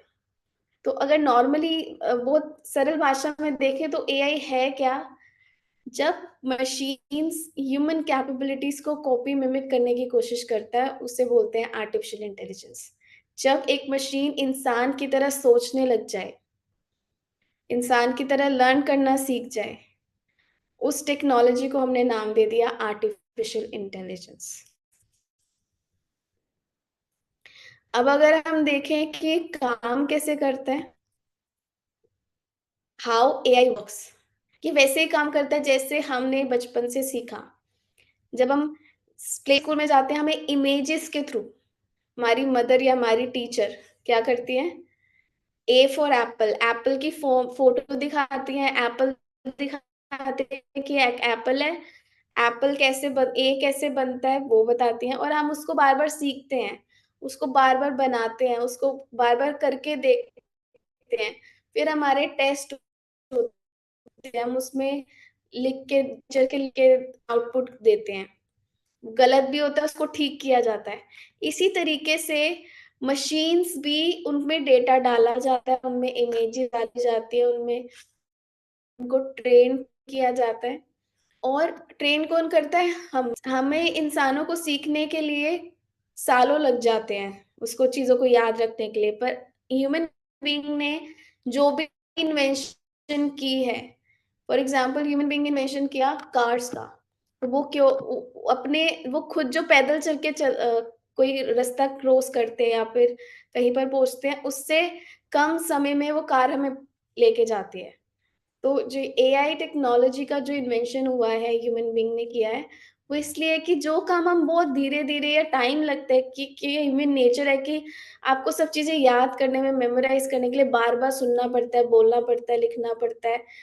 वो चीज़ें ऐसी क्रिएशन बनाए कि वो हमसे तो बहुत जल्दी सीख जाए। जैसे हम एक पीडीएफ, अगर मुझे 2 पेजेज़ ही याद करने हैं, तो मुझे काफ़ी टाइम लग जाएगा उसको, और मैं उसके सिर्फ़ कीवर्ड्स ही याद कर पाऊँगी। पर अब अगर वो उस कंप्यूटर में डालोगे, एआई में डालोगे, चैट जीपीटी में डालोगे, वो एक्यूरेट उसको अपने अंदर सेव कर लेगा। और उससे आप बोलोगे ना मुझे एग्जैक्ट लिख के दिखाओ, तो वो लिख के भी दिखाएगा। तो इस तरीके है से आर्टिफिशियल इंटेलिजेंस वर्क करती है। हमारी ह्यूमन इंटेलिजेंस हमें बाय आवर क्रिएटर, हमारे नेचर से मिली है, जो धीरे धीरे सीखती है, उसको ट्रेन किया जाता है, वो गलती कर सीखता है। सेम मशीन्स भी सीख रही हैं, उनमें डेटा जो मिल रहा है उसी से सीख रही हैं, जो हम उसे बता रहे हैं उससे गलती हो रही है, हम उसको ठीक कर रहे हैं, वो चीजें वो सीख रहा है। और आपको पता है चैट जीपीटी जो सबसे बड़ा टूल है एआई का, वो भी अभी लर्निंग मोड पे है, और वो भी क्या कर रहा है, सीख रहा है। और जैसे आप कोई सही रिस्पॉन्स नहीं दिया, आप उसको बताते हो ना कि मुझे ऐसे नहीं ऐसे चाहिए, तो आप उसको सिखा रहे हो। जितने भी लोग उसको यूज कर रहे हैं वो चैट जीपीटी को ट्रेन कर रहे हैं कि सही आउटपुट कैसे आएगा। फिर हम देखते हैं कि क्या एआई अभी नया नया आया है या फिर काफी सालों से ये हमारे पास ऑलरेडी अवेलेबल है। अगर हम बात करें ह्यूमंस के ब्रेन के बारे में, जिसमें हम न्यूरल नेटवर्क्स देखते हैं। न्यूरल नेटवर्क्स हमें चीज़ों को याद करने में, मेमोराइज करने में, रिकॉग्नाइज करने में हेल्प करता है। तो सबसे पहले 2012 में हमारे पास आया Alex net, neural network technology technique है, जिसके अंदर इमेज को रिकॉग्नाइज करना, ऑब्जेक्ट को रिकॉग्नाइज करना हम सीख की टेक्निक्स लेके आए। फिर उसके बाद और इन्वेंशंस हुए मेडिकल लाइन में। कैसे हम लंग्स को या ऑर्गन्स की फोटोग्राफ, इमेज, उसको एनालाइज करना, ग्राफिक्स मेनली, वो उस चीज का इन्वेंशन हुआ। वॉइस रिकॉग्निशन, एलेक्सा या सीरीज, इनका इन्वेंशन हुआ, उसको बोला गया परसेप्शन एआई। तो आर्टिफिशियल इंटेलिजेंस आज का प्रोडक्ट नहीं है, या ऐसा नहीं है कि वो कल को आने वाली चीज है। ऑलरेडी वो हम लोग यूज कर रहे थे, बट हमें पता ही नहीं था कि हम ऑलरेडी अपने डिवाइसेस में, अपने आसपास आर्टिफिशियल इंटेलिजेंस को यूज कर रहे हैं, ऑलरेडी उसके अंदर इनकॉर्पोरेटेड है। अब जो मैं आप लोग से शेयर करने जा रही हूँ वो सबसे इम्पोर्टेंट है, जो हमें चैट जीपीटी ने करके दिखाया। आप अगर देखेंगे, पहले भी हमें अगर कोई डेटा चाहिए होता था, फॉर एग्जाम्पल मुझे कोई टॉपिक पे आर्टिकल लिखना है, ब्लॉकचेन पे आर्टिकल लिखना है, तो ब्लॉकचेन ऐसा वर्ड है जो मैं पहली बार सुन रही हूँ। तो मैं क्या करती हूँ, गूगल पे जाके ब्लॉकचेन लिखती हूँ, वहां से मुझे अलग अलग लिंक्स आते हैं, जो जो लोगों ने ब्लॉकचेन के बारे में इंफॉर्मेशन लिखी है, मैं वहां से पढ़ूंगी, और फिर वहां से डेटा लेकर जो लाइंस मुझे अच्छी लगेंगी, जो पैराग्राफ्स अच्छे लगेंगे, उसको मर्ज कर कर उसको रिफॉर्म करके एक आर्टिकल लिखूंगी।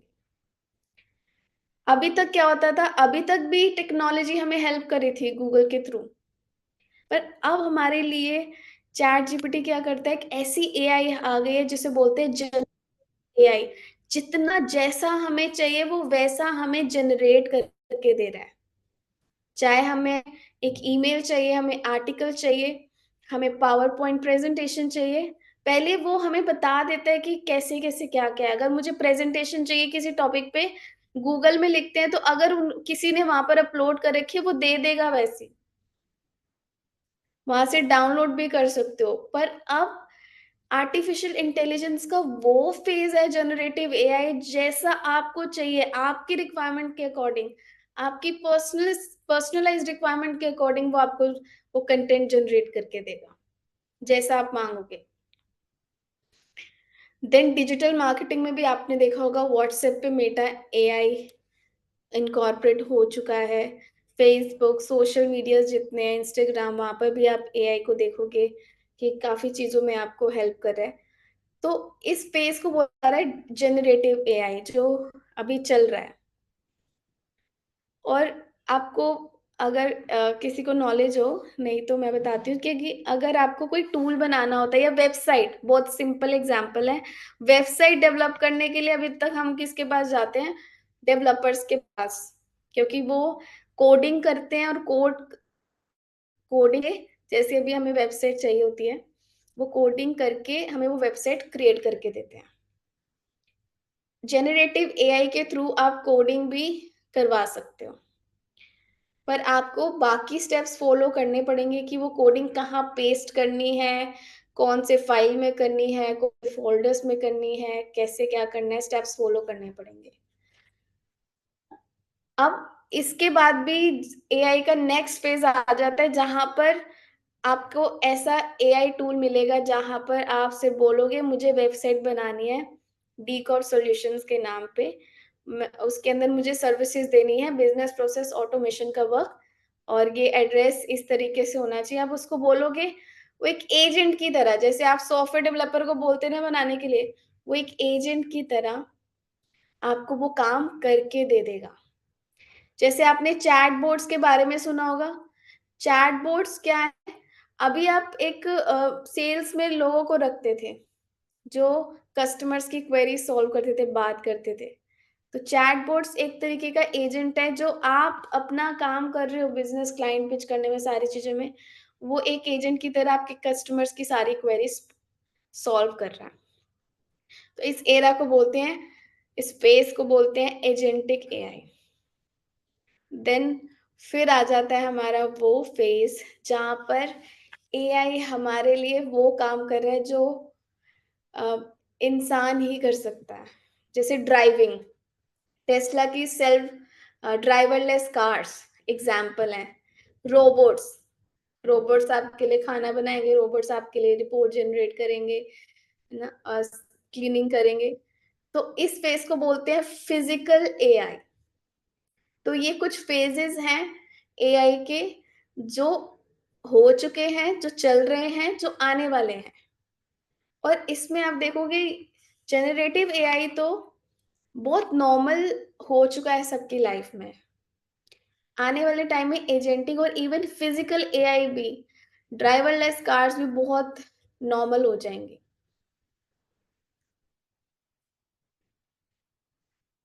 अब अगर हम देखें कि सीए प्रैक्टिस को देखें, या अगर आप लोग जॉब में हैं, आप बिना एआई के जब आप कोई काम करते हो तो क्या क्या चीजें आप देखते थे? कि आपको एक, अगर फॉर एग्जाम्पल मुझे एक रेजोल्यूशन जो मैंने किसी और क्लाइंट का बनाया था, उसी को किसी और क्लाइंट के लिए बनाना है, तो मुझे क्या पड़ेगा? पहले उस पीडीएफ को, अगर मेरे पास वर्ड फाइल नहीं है, पीडीएफ को कन्वर्ट करना पड़ेगा वर्ड फाइल में। अगर वो ओस पिक्चर्स वाला है तो उसके लिए मुझे कुछ पे करना पड़ेगा, सब्सक्रिप्शन ओसीआर कन्वर्ट करने के लिए। फिर अब मुझे जहां जहां पर वो कंपनी का नाम है, पुरानी वाली नई वाली कंपनी का नाम लिखना पड़ेगा, डेट चेंज करनी पड़ेगी, एड्रेस चेंज करना पड़ेगा, उसमें जो भी कंसर्न पर्सन है उनके नाम चेंज करने पड़ेंगे। और बहुत आपको पता है कि हमारे से इंफॉर्मेशन मिस भी हो जाती है। हमने 3 जगह तो कंपनी का नाम चेंज कर दिया, चौथी जगह पे पुरानी वाली कंपनी का नाम रह गया।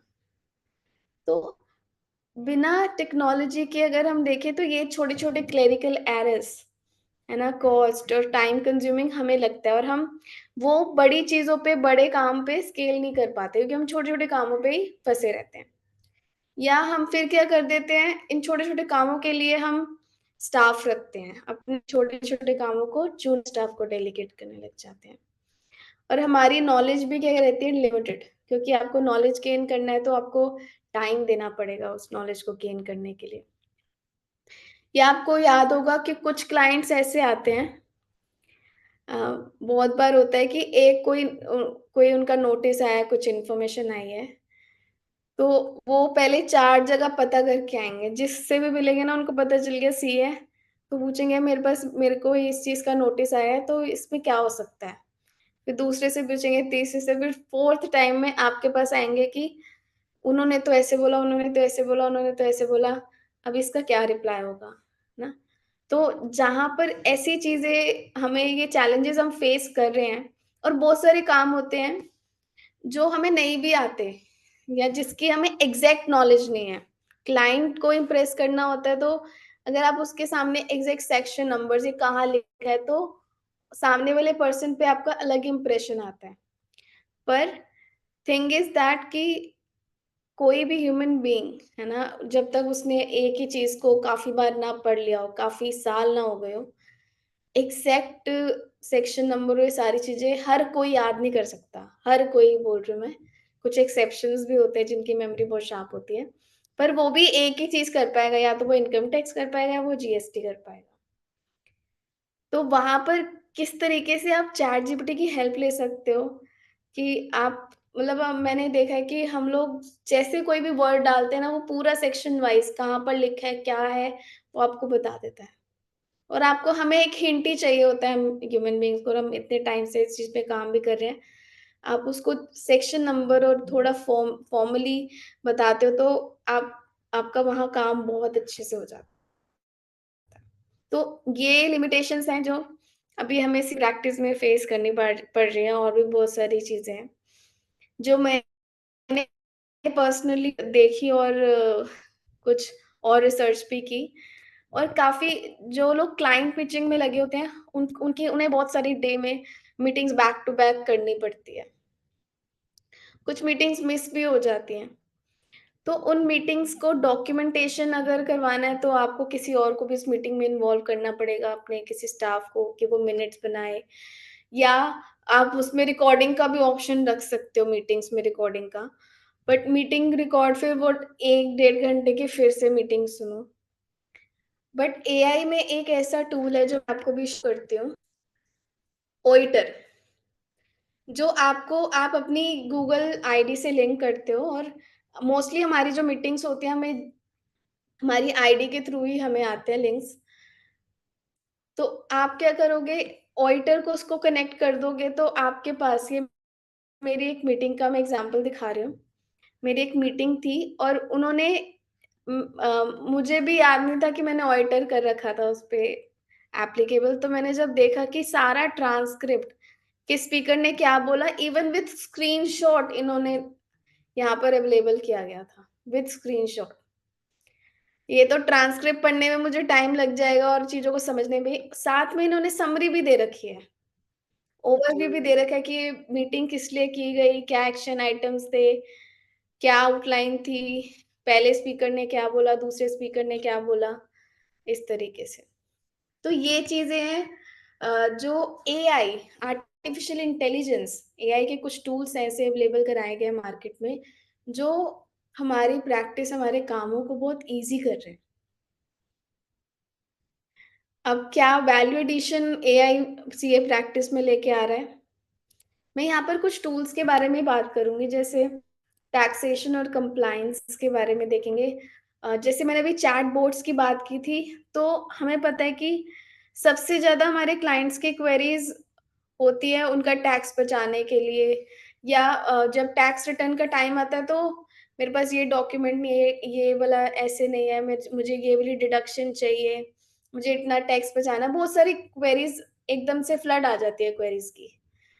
तो अब सिर्फ कस्टमर्स या ई कॉमर्स प्लेटफॉर्म पे ही नहीं रह गया कि आप चैटबॉट्स यूज कर रहे हो, आप टैक्सेशन कंप्लायंस के लिए भी सीए भी अपनी बोट्स बनवा सकते हैं और उसको ट्रेन कर सकता है, उस पर आर्टिकल लगा सकता है, आपको बैठने की जरूरत नहीं है। अब अपना, क्योंकि हम बहुत बार होता है ना, हम लोग कहीं और बिजी होते हैं और हम क्लाइंट को आंसर नहीं दे पाते, तो अगर क्लाइंट थोड़ा कच्चा होता है तो वो जाके किसी और से पूछ लेता है, जिसने उसको आंसर दे दिया वो उससे रिटर्न भरवा लेता है, बहुत बार ऐसे होता है। तो एआई बोट्स क्या करती है, हमारी टैक्स क्वेरीज को आंसर कर देती है बेस्ड ऑन हमारे एक्सपीरियंस से, हमारी जो पास्ट में एक्सपीरियंस रहे, जो नॉलेज, हम भी तो किसी बुक से ही पढ़कर उस क्वेरीज को आंसर करते हैं, तो सेम एआई बोट्स भी वही करते हैं। कुछ ऐसे टूल्स भी आ गए, क्लियर टेक्स्ट या सॉफ्टवेयर्स हैं जो फाइलिंग को भी ऑटोमेट कर देते हैं, कंप्यूटेक्स भी है, और फाइलिंग्स में क्या एरर है, क्या कहाँ पर एरर है, उस एरर को कैसे ठीक कर सकते हैं, वो भी एआई के थ्रू हम देख रहे हैं काफी हद तक ठीक होता जा रहा है। हमारी जो मेहनत है, हमारी जो गलतियां, उसको एआई सुधार रहा है, हमारी हेल्प कर रहा है। ये हमें रिप्लेस नहीं, ये हमें असिस्ट करने के लिए आया है, ये हमें रिप्लेस करने के लिए नहीं आया। जैसे हम अपने क्रिएटर को रिप्लेस नहीं कर सकते, वैसे ही हमारी क्रिएशन भी हमें रिप्लेस नहीं कर सकते, वो सिर्फ हमें असिस्ट करने के लिए है। दूसरी चीज, अगर हम ऑडिट पे आए, मैं आप लोग से शेयर करूंगी हमारी टीम में एक मेंबर है जिन्होंने स्टैचुटरी ऑडिट में एक काम होता है लेजर स्क्रूटनी। आप लोगों को पता होगा कि मिनिमम 2-3 दिन अगर आपके पास ट्रांजैक्शन 5-10 हज़ार उससे ज़्यादा भी है, लाखों में है, तो कितना टाइम लग जाता है उसको स्क्रूटनाइज करने के लिए, एक्सेल लिंकिंग, एक्सेल फॉर्मूलाज और लिंकिंग के थ्रू भी। बट हमने एक ऐसा टूल बनाया जिसके अंदर आप उस लेजर स्क्रूटनी, मतलब आप एक्सपोर्ट करोगे एक्सेल में सारा ट्रायल बैलेंस, एक बटन क्लिक करोगे और आपके नेचर वाइज लेजर स्क्रूटनाइज हो जाएंगे। और जब हमने ये चीज़ किया, जो क्लाइंट को हम 2-3 दिन के बाद वो देते थे लेजर स्क्रूटनाइज, पूरा वो जो पूरा हम लोग एक जिस्ट निकालते थे, वो हमने 2-3 घंटे में निकाल के दे दिया। तो क्या हुआ, हमारा टाइम सेव हुआ उस ऑडिट को कंप्लीट करने के लिए। और ऐसे और भी एन नंबर ऑफ टूल्स अभी भी अवेलेबल हैं जो हमें ऑडिट करने में टाइम को रिड्यूस करता है, हमारी एफिशिएंसी को इम्प्रूव करता है। हम जो एक ह्यूमन बीइंग, क्योंकि ऑडिट में बहुत सारी हम देखते थे कि कुछ लैप्सेस होते थे कि हम रीजनेबल अश्योरेंस दे सकते हैं, एब्सोल्यूट नहीं दे सकते, क्योंकि हम ह्यूमन बीइंग हैं, हमसे कोई बहुत चीजें इग्नोर हो सकती हैं, छूट सकती हैं। पर मशीन जो होती है वो थकती नहीं है, दिमाग से वो, उसके अंदर इमोशन नहीं है, वो चीजें भूल नहीं सकती। जो आपको डेटा, जो जितना दायरा उसको दोगे ना, वो उसमें से सब चीजों को निचोड़ेगी, सब चीजों को पकड़ेगी। तो ऑडिट में इतने सारे, जैसे एक माइंड ब्रिज नाम का टूल है जो कंटिन्यूस ऑडिट,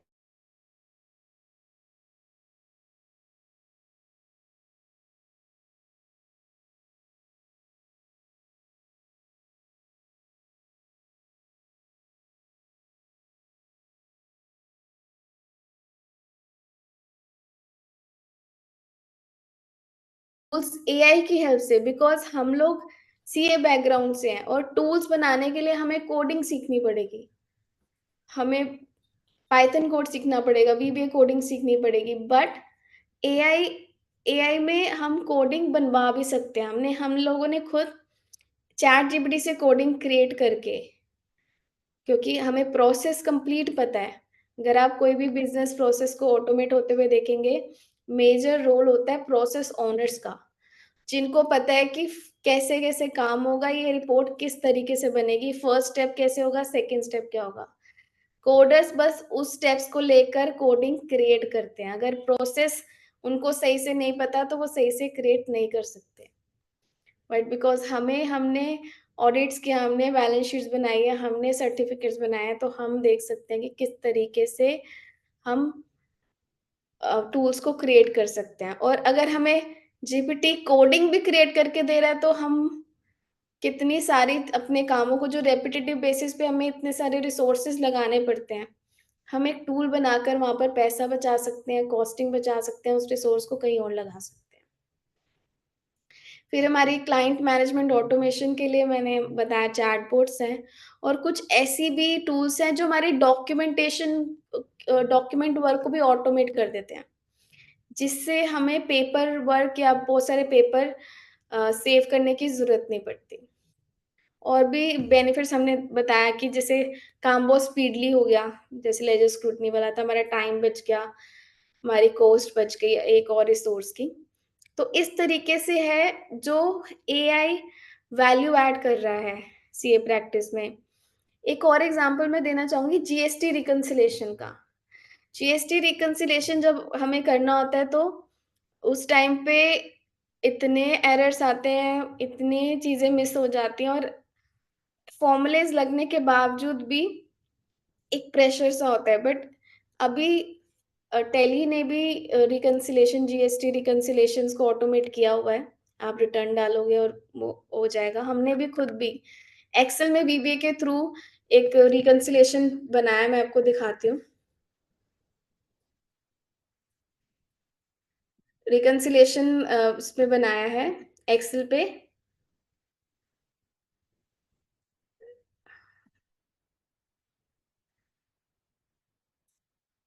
जिसके अंदर आप सिर्फ एक क्लिक करोगे और आप देखोगे कि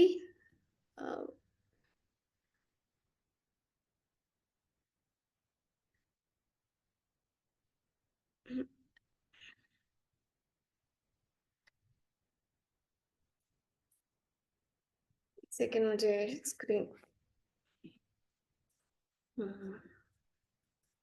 एक्सेल के अंदर होगा। आप देखोगे कि आप क्लिक करते ही आपका पूरा रिकंसिलेशन आ जाएगा।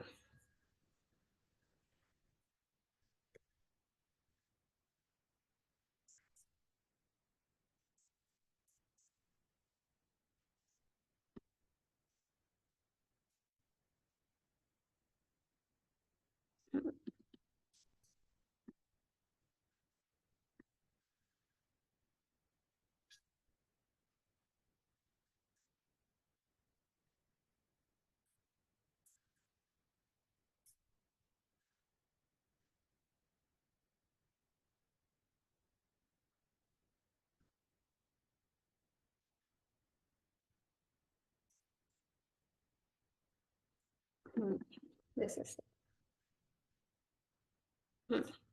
यहाँ पर ये ऑलरेडी रन था, ये डिलीट कर दूंगी फाइल्स को।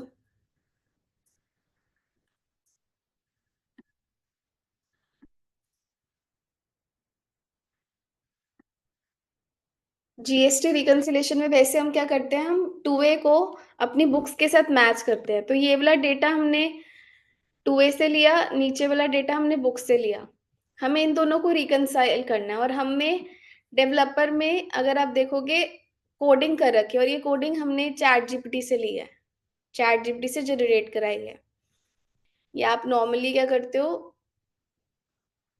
डेवलपर से क्रिएट कराते हो। बट जब तक मुझे ये नहीं पता कि जीएसटी रिकंसिलेशन के फर्स्ट स्टेप सेकंड स्टेप क्या लूप पॉइंट्स होते हैं, हम लोग जनरेट नहीं कर सकते। तो बस अब हम क्या करेंगे, हम इसको रन करेंगे, या मैक्रोस पे जाएंगे। तो आप देखोगे एक ही क्लिक पे आपको पूरा पाइवेट भी बन के आ गया, रिकंसिलेशन आ गई। वो इनवॉइसेस जो बुक्स में नहीं थे, वो इनवॉइसेस जो पोर्टल पे नहीं थे, या वो इनवॉइसेस जो जहाँ जिसमें बुक्स से ज्यादा वैल्यू आ रही है, एन इनवॉइस का डेटाबेस पे आ गया। तो ये भी हमने बीइंग अ चार्टर्ड अकाउंटेंट जिसका बैकग्राउंड टेक्नोलॉजी वाला नहीं है, बट फिर भी आप इस टेक्नोलॉजी जो नया एवोल्यूशन आया है एआई, उसको सीख कर कितने आसानी से कितनी चीजें आप अपने खुद के कामों को कितना इजीली ऑटोमेट कर सकते हो। ये मैंने कुछ एग्जांपल आपको दिए।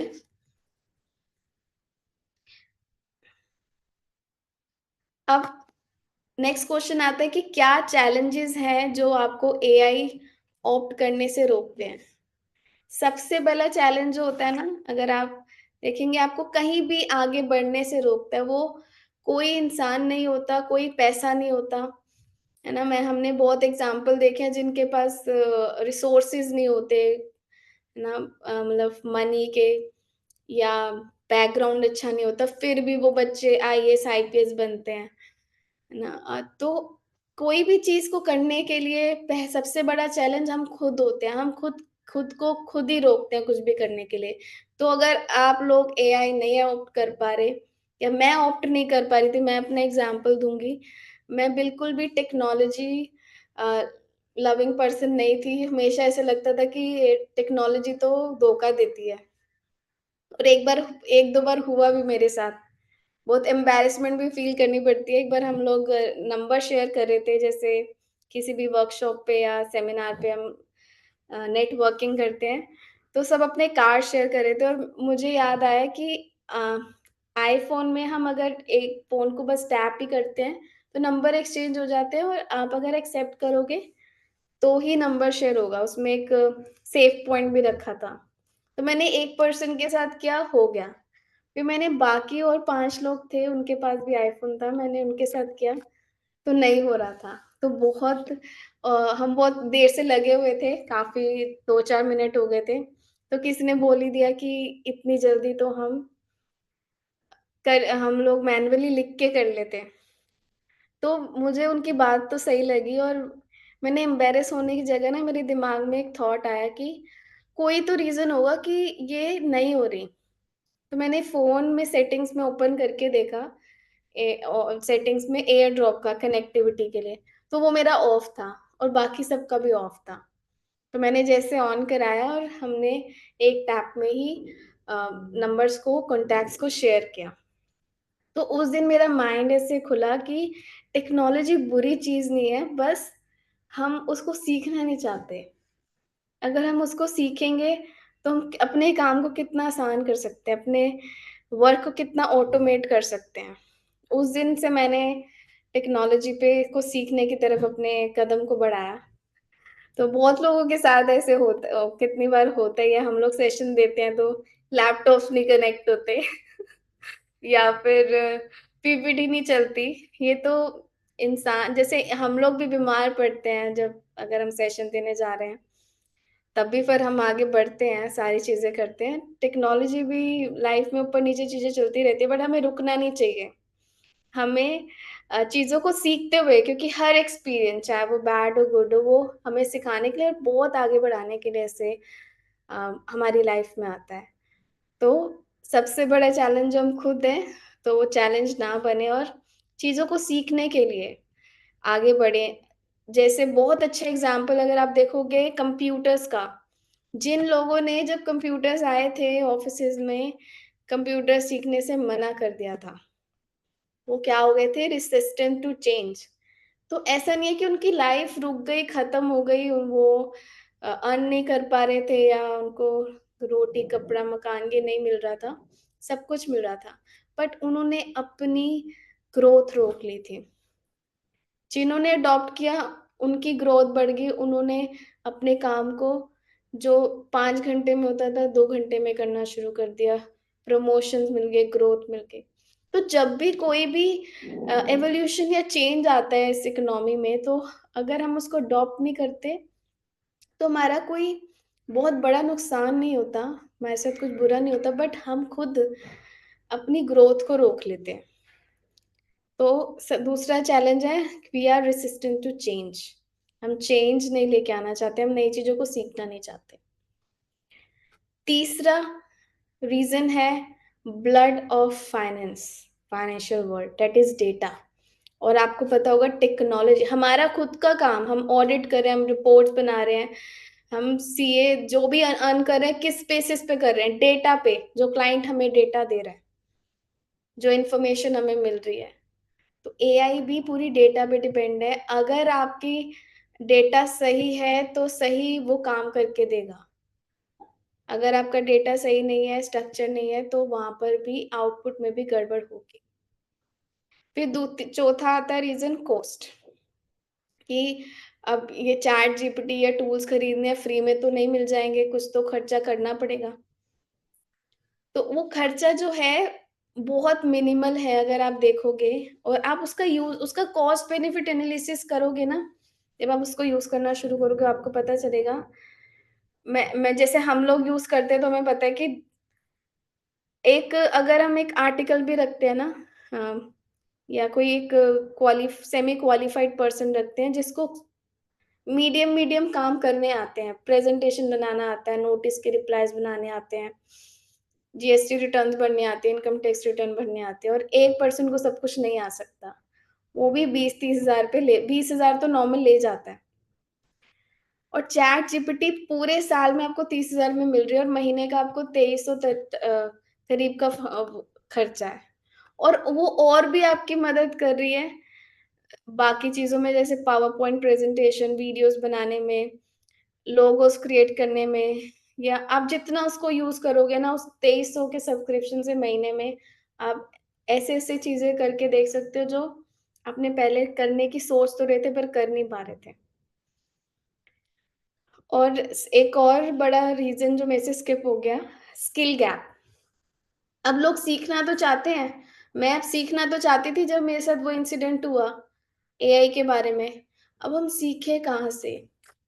क्योंकि यूट्यूब, इंटरनेट पे बहुत सारी चीज़ें अवेलेबल तो हैं, पर एक गाइडेंस जब तक सही से एक स्ट्रक्चर नहीं मिलता ना, एक रिलायबल चीज़ नहीं मिलती, हम लोग बहुत कन्फ्यूज़ हो जाते हैं कि हम इस पे पैसा लगाएँ ना लगाएँ, और फ्री की चीज़ पे हमारा इतना भरोसा नहीं रहता। तो I am very thankful to our institute, our alma mater, the institute of chartered accountants of India, कि जिन्होंने एक ऐसे टॉपिक को, ऐसी चीज़ को जो उनका फील्ड ही नहीं था, इसका भी फाइनल से हटाया गया था। वो भी उसमें भी टेक्नोलॉजी भरी हुई थी, पर एआई को कितने प्यार से उन्होंने वेलकम किया, कमेटी क्रिएट की, कोर्सेज डिजाइन किए, मोर देन 100 कोर्सेज वो कर चुके हैं, है ना। इतने स्किल्ड ट्रेनर्स वो लेके आए और इतने मिनिमल कॉस्ट में हमारे लिए बेसिक्स तैयार किए कि एआई एक फाइनेंस वर्ल्ड में एक चार्टर्ड अकाउंटेंट कैसे यूज कर सकता है, यूज केसेस जनरेट किए हम सबके लिए, हमारे लिए इजी कर दिया कि हम इसको अडॉप्ट कर सकें। और बाकी आईसीए की और ब्रांचेस सेमिनार वर्कशॉप्स कर रही हैं ना, मैम की जैसे ऑर्गेनाइजेशन है, ये वेबिनार्स करवा रही हैं ताकि ये जो स्किल गैप है जो एआई की ट्रेनिंग और एक्सपर्टाइज के लिए, ये पूरा हो सके। तो आई थिंक मेरा जो टॉपिक था कि क्या चैलेंजेस आ रहे हैं, तो उसका सॉल्यूशन भी ऑलरेडी हो चुका है। आई थिंक अब सबको मिल चुका होगा कि चैलेंज नहीं है, हम खुद चैलेंज है। अगर हम उसको सीखना ही नहीं चाहते तो हम नहीं सीख सकते। अगर सामने फ्री में भी दिया जाएगा तब, अगर सीखना ही नहीं चाहते तो तब भी नहीं सीख पाएंगे। तो मैं तो यही सबको कहूंगी कि आप इस चीज को सीखना शुरू करो, समझो क्या है उसको, जितना उससे बात करोगे, जितना उसको यूज करोगे एआई को, उतना आप अपने कामों को और आसान और नई नई चीजों को देखते जाओगे। देन थ्योरी बहुत हो गई है, मैं कुछ यूज केसेस की तरफ बढ़ूंगी।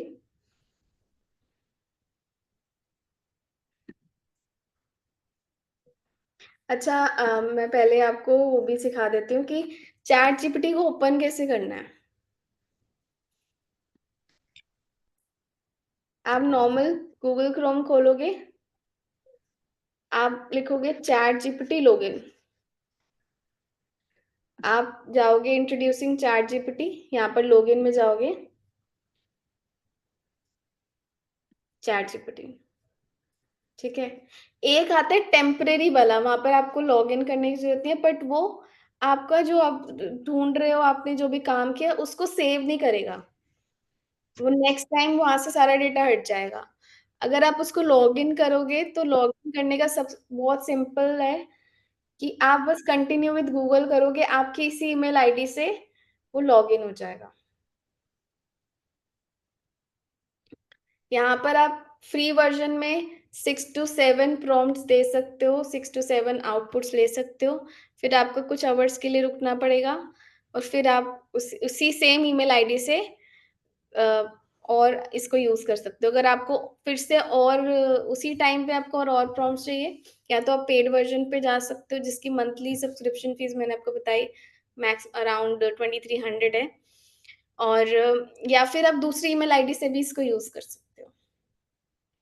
चैट जीपीटी के साथ आपको मैं सीए जीपीटी के बारे में भी बताऊंगी, जो हमारी इंस्टीट्यूट ऑफ चार्टर्ड अकाउंटेंट्स, जो हमारे पूरे वर्ल्ड की पहली बॉडी है जिसने अपने प्रोफेशनल मेंबर स्टूडेंट्स के लिए एक कस्टमाइज्ड जीपीटी क्रिएट की। और उसको बनाने में, उसको करने में जो कितने रिसोर्सेज लगे, और अभी तक अगर देखोगे ना आप, मैं आपको बताती हूँ, मेंबरशिप नंबर डाल के आपको बस क्या करना है, मेंबरशिप नंबर डालना है, मोबाइल पे ओटीपी आएगा,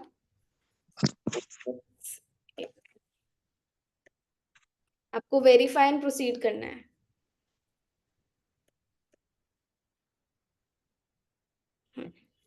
तो ये जीपीटी, सीए जीपीटी क्या है, जितनी भी हमारी कमिटीज या हमारे सब्जेक्ट्स हैं सीए वर्ल्ड में, उन सबकी इन्होंने जीपीटी क्रिएट कर रखी है। और ये क्या है, बुक्स हैं, जैसे एएसबी अकाउंटिंग स्टैंडर्ड बोर्ड ने जितने भी पब्लिकेशंस दिए हैं वो सब इसके अंदर है। अब आप इससे जो भी क्वेश्चन पूछोगे अकाउंटिंग स्टैंडर्ड के बारे में, उससे पूछो इंडेक्स 109 क्या है, तो वो आपको बता देगा। उससे रिलेटेड कोई क्वेश्चन पूछ लो, वो आपको उसका आंसर दे देगा। डिस्क्लोजर्स क्या है,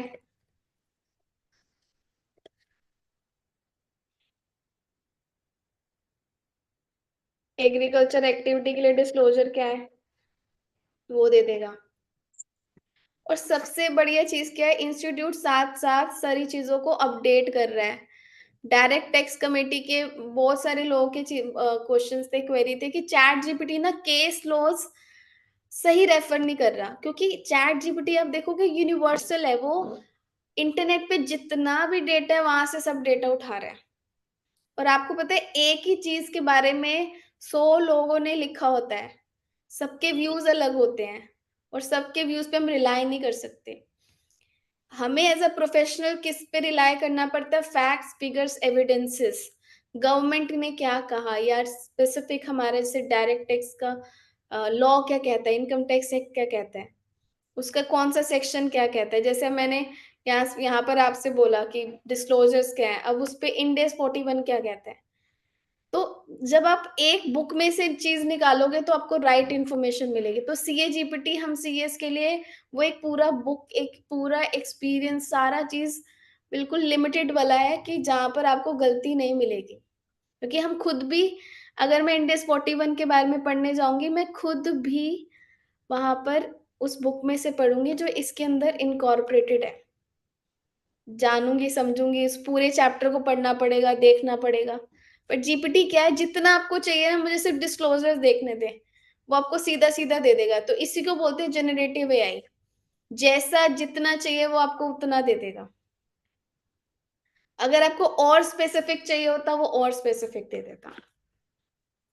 और एक और चीज, अभी न्यू इनकम टैक्स बिल जो है परसों ही इनैक्ट हुआ है, मतलब न्यूज में आया था कि वो लागू होने वाला है। तो जैसे वो इनकम टैक्स बिल आया अभी, वैसे ही इंस्टीट्यूट ने काम करके, आई थिंक इसको आज ही इन्होंने लॉन्च किया है, आज ही लॉन्च किया है। और ये आपको GPT क्रिएट कर दी, क्या किया, जो बिल आया है उसको यहाँ पर डाल दिया। अब इससे क्वेश्चन पूछोगे, जैसे कुछ लोगों ने पूछ रखा है कि what are the major changes between income tax act 1961 and new bill. अब अगर आपको पर समझना है कि क्या दोनों में डिफरेंस है, आप क्या करोगे? पुराने वाला जिसको एक्ट पता है ठीक है, नए वाले एक्ट को अच्छे से पढ़ना पड़ेगा। पर यहाँ पर GPT ने आपको सारा बता दिया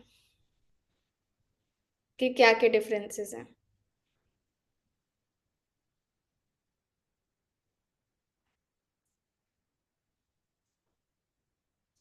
अब हम लोगों को बहुत डर था कि टैक्स ऑडिट में CA-CMA ना आ जाए, तो आप पूछ सकते हो क्या टैक्स ऑडिट के अकॉर्डिंग के लिए अकाउंटेंट की क्या डेफिनेशन है। हालांकि बहुत सारे लोगों ने स्टेटस में डाल दिया था। और आप ये भी बोल सकते हो किस पेज नंबर पे लिखा है।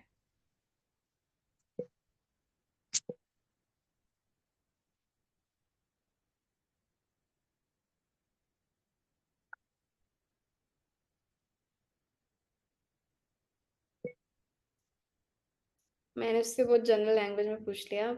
एक सेकेंड, यहाँ पर हम इसको फिर से एडिट कर देते हैं।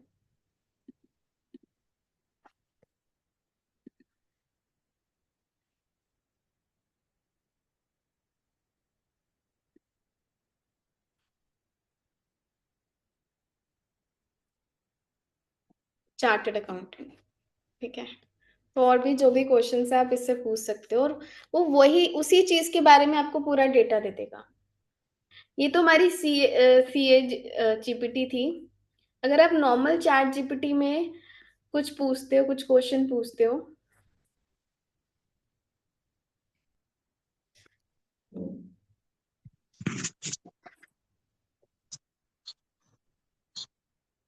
Corporate guarantee by holding to subsidiary,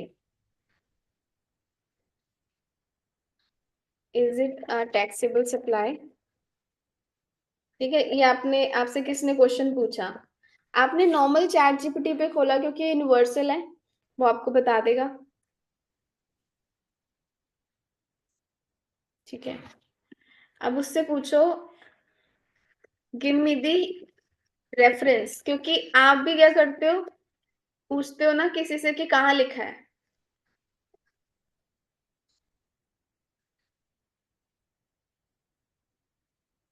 कोई सर्कुलर में लिखा होता है या फिर कहीं GST एक्ट में लिखा है। देखो उसने एक ये वाला सोर्स दे दिया कि live.law.in में टैक्स मैनेजर इंडिया ने, टैक्स गुरु ने भी ये लिखा है। या फिर कुछ क्लैरिफिकेशन CBIC के भी ने इशू किया है, सर्कुलर नंबर भी उन्होंने प्रोवाइड कर दिया। तो आप चैट जीपीटी से जो वो डेटा देख रहा है, क्योंकि आप खुद भी जब बनाते हो ना तो आप चेक करते हो कि ये हमने जो भी क्रिएट किया है वो सही है कि नहीं। आप वो रेफरेंसेस भी देखते हो कि अच्छा यहाँ पर एक्ट में जो लिखा है मैंने वो चीज यूज किया है, कुछ गड़बड़ तो नहीं है। तो जब चैट जीपीटी से भी कुछ क्रिएट करवा रहे हो तो आप उसके रेफरेंसेस भी चेक करोगे, रिलायबल रेफरेंस है, रिलायबल सोर्स से लिया गया है तो गड़बड़ नहीं है, वो इंफॉर्मेशन बिल्कुल सही है, वो आप आगे क्लाइंट को और डिपार्टमेंट में सबमिट कर सकते हैं। ठीक है, देन हम कुछ और यूज केस करते हैं। एक क्वेरी है कि can you share free tools which we can use for audit purpose?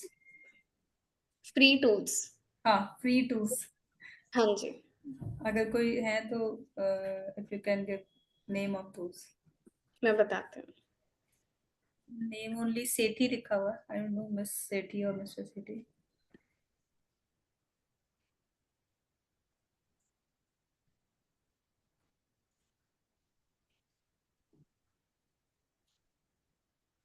एक तो माइंड ब्रिज है जो आप ऑडिट के लिए यूज करते हो, पर अभी कोई फ्री टूल्स तो नहीं है, उसके लिए आपको कुछ सब्सक्रिप्शन पे करना ही पड़ता है ऑडिट के लिए। कुछ लिमिटेड यूज आप कर सकते हो, जैसे चैट जीपीटी का भी 6 to 7 अगर आप देखोगे प्रॉम्प्ट्स आप फ्री यूज कर सकते हो, बाकी आपको कुछ ना कुछ सब्सक्रिप्शन पे करके उसका पूरा एक्सटेंडेड यूज कर सकते हो। ठीक है, बाकी मैं आप लोग से शेयर कर दूंगी कि अगर कोई ऐसे ऑडिट फ्री ऑडिट टूल्स हुए तो। देन हम आते हैं यूज केसेस पे। अब